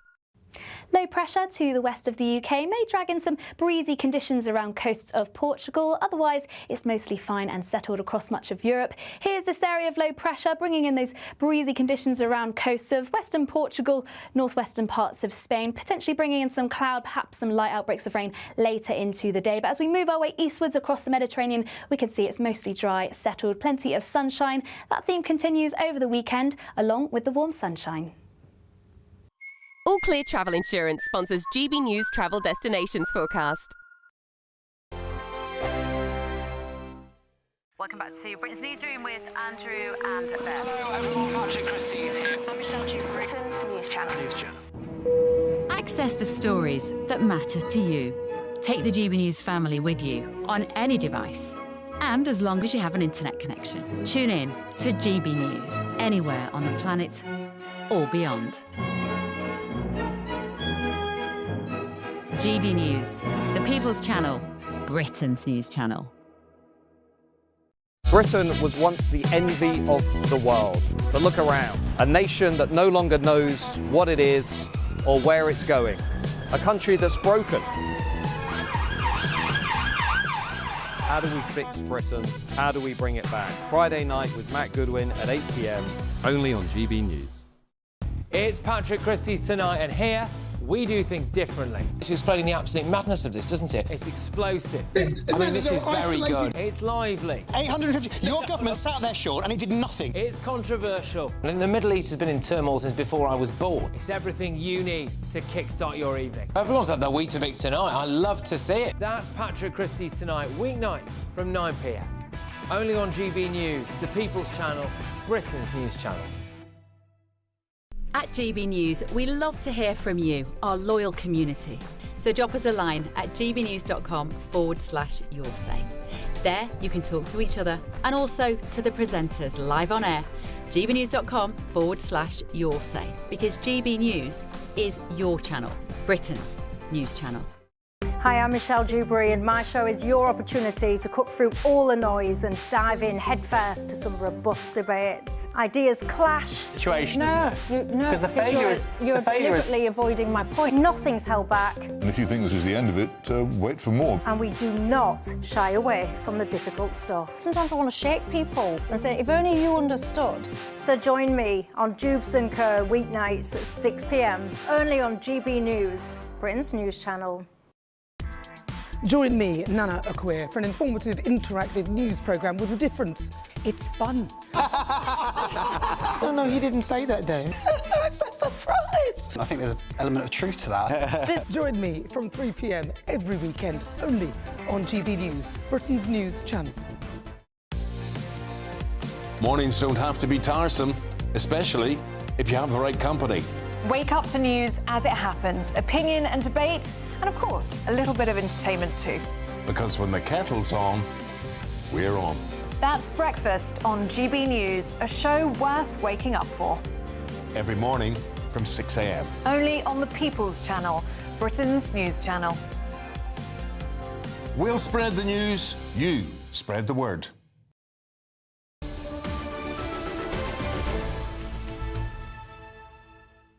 Welcome back to Britain's Newsroom, and let's head back to Birmingham, where the Reform Conference is starting imminently, and our Deputy Political Editor, Tom Harwood, is going to be taking us behind the scenes. Tom, good to see you there. We saw you following Nigel Farage. Yeah, absolutely. And Nigel Farage did his quick come in, come out for his photo op with all of these shirts behind me. I got to ask him a few questions. Everyone was asking, of course, about the defection of Nadine Dorries and the things that Nigel Farage has said about her in the past, whether it's a good fit, whether he'll accept any old Tory into the party. But I asked Nigel Farage about the Labour side of things. Might we see any Labour defections? Now, he said that the Labour Party has changed so much. The sort of Blairification of the Labour Party meant that he didn't really want any new Labour MPs, but Labour people out in the country were coming across to reform. That was his contention to me. I asked if he wanted any former Labour MPs to come to the party, and if there will be any former Labour MPs coming to the Reform Party. His response? Oh yes, there will be. So perhaps watch this space on former Labour MPs moving across to Reform. At least that's what the party leader seemed to suggest to me just some moments ago. But he was here for his sort of inaugural photo opportunity. We know that Nigel Farage loves a photo op, and it was here in front of these shirts. The message on display here is that this is not a one-man band. Clearly, the party has been under a lot of scrutiny, suggesting that it is nothing without Nigel Farage. But here we can see shirts printed for the other MPs, Lee Anderson, Sarah Pochin, for the head of Doge, Zia Youssef, for the party chairman, David Bull, also for the mayors, of course. We've got the mayor of Hull and East Yorkshire, on the other end, the mayor of Greater Lincolnshire, and assembly members from the Welsh Assembly, the Scottish Parliament, the London Assembly too. So a real team trying to be presented here by the Reform Party. But I suppose the question is, will they be able to professionalise in a way that builds that team through the public consciousness? How many of the names behind me are household names in the way that Nigel Farage is? Or is that being unkind to the party, given how rapid their ascent has been? Will they see some growing pains? Well, this conference, the conference that is just beginning to get a little bit busier behind me now, where it is filling up with delegates, thousands of delegates, at the largest conference that this party has ever put on. The question is, will they be able to turn the enthusiasm here into professionalism? Because that is what they're going to need ahead of the elections next year. Huge elections in 2026 for the Scottish Parliament, for the Welsh Senedd, and indeed council elections up and down the country too. Some real electoral opportunities for the Reform Party, and I have to say, sky-high expectations too. Now, all of those shirts, those football shirts you were with just moments ago, they said 29 on the back, but we're hearing that Nigel Farage is set to say in his speech that they're looking at government at 2027. How confident do you think they can be that that goal is in their sights? Yeah, I think it's a bit of a stretch to say that there'll be an election in 2027. It's what Nigel Farage will be saying later on at this conference. But I think really that is a piece of... if I were to analyse why he's saying that, do I think Nigel Farage really believes that this government, with its enormous majority, will collapse? I mean, look how long the last government limped on for, with its majority that is smaller than the majority Keir Starmer enjoys. I think really what that message is a message to the foot soldiers here, the people filling up this room, the delegates around here, that they need to get ready, that they need to get election ready. Now, there probably isn't going to be an election in 2027. I mean, the shirts themselves, as you rightly say, they say 29 on the back of them. But my goodness me, there are a lot of electoral events between now and 2029. And what really needs to happen for any party that is looking to professionalise is that they need to embed that sort of infrastructure. They need to build their constituency parties. They need to build regional offices. They need to get that that stuff built early. You can't fatten a pig on market day. You've got to get that infrastructure there. I reckon that the argument that Nigel Farage will make in his speech is less about the prediction of an election in 2027 and more about instilling a sense of urgency amongst his ground troops so that they get prepared and build up that experience over time. Live at the Reform Conference. We'll be going back to you throughout the day, of course, ahead of Nigel Farage's speech. But reports are gathering steam right now that Angela Rayner is going to leave government. Miriam, it seems like the exchange of letters is happening. It's not confirmed yet, but reports are growing that a decision has been made. Yes, and as yet we're not clear what the advice of the ethics advisor has been. Did she break the rules? That will all become clear. Or whether Starmer has potentially asked Angela Rayner to step down, or whether she's taken that decision herself. But what comes next for the Labour Party is going to be absolutely huge. She is a very, very popular figure on the backbenches and with the membership. Tremendous ramifications for this government.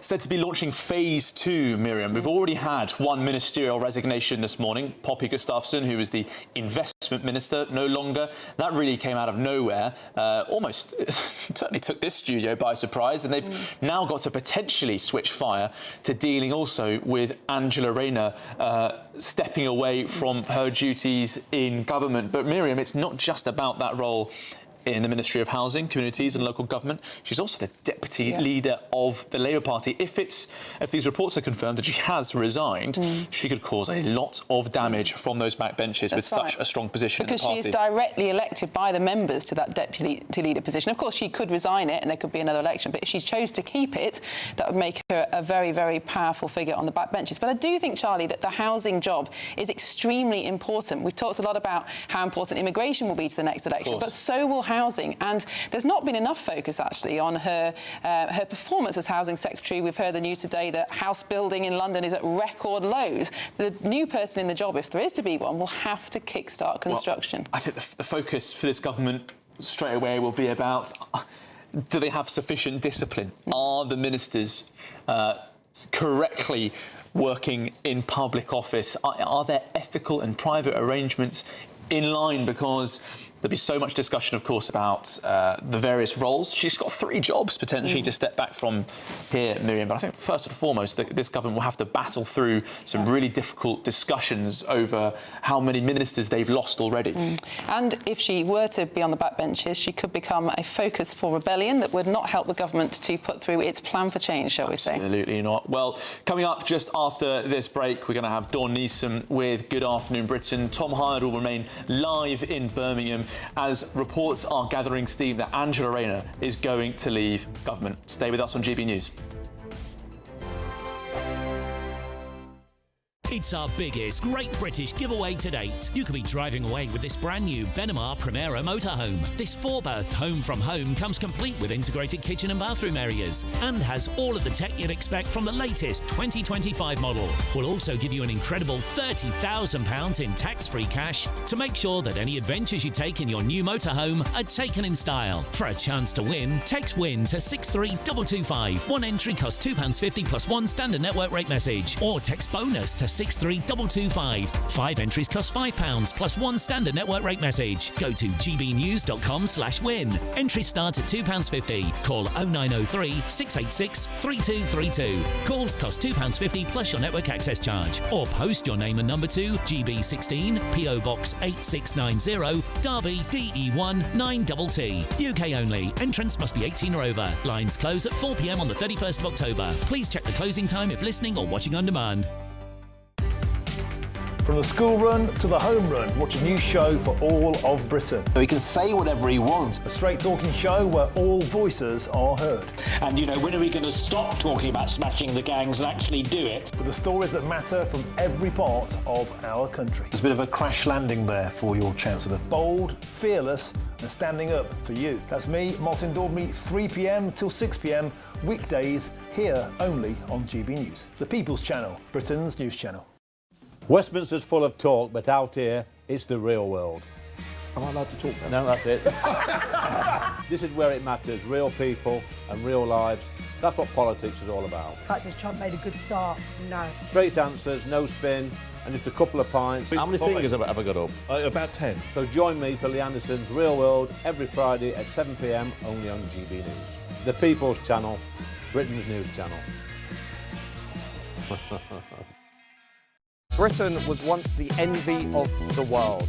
But look around. A nation that no longer knows what it is or where it's going. A country that's broken. How do we fix Britain? How do we bring it back? Friday night with Matt Goodwin at 8 p.m. only on GB News.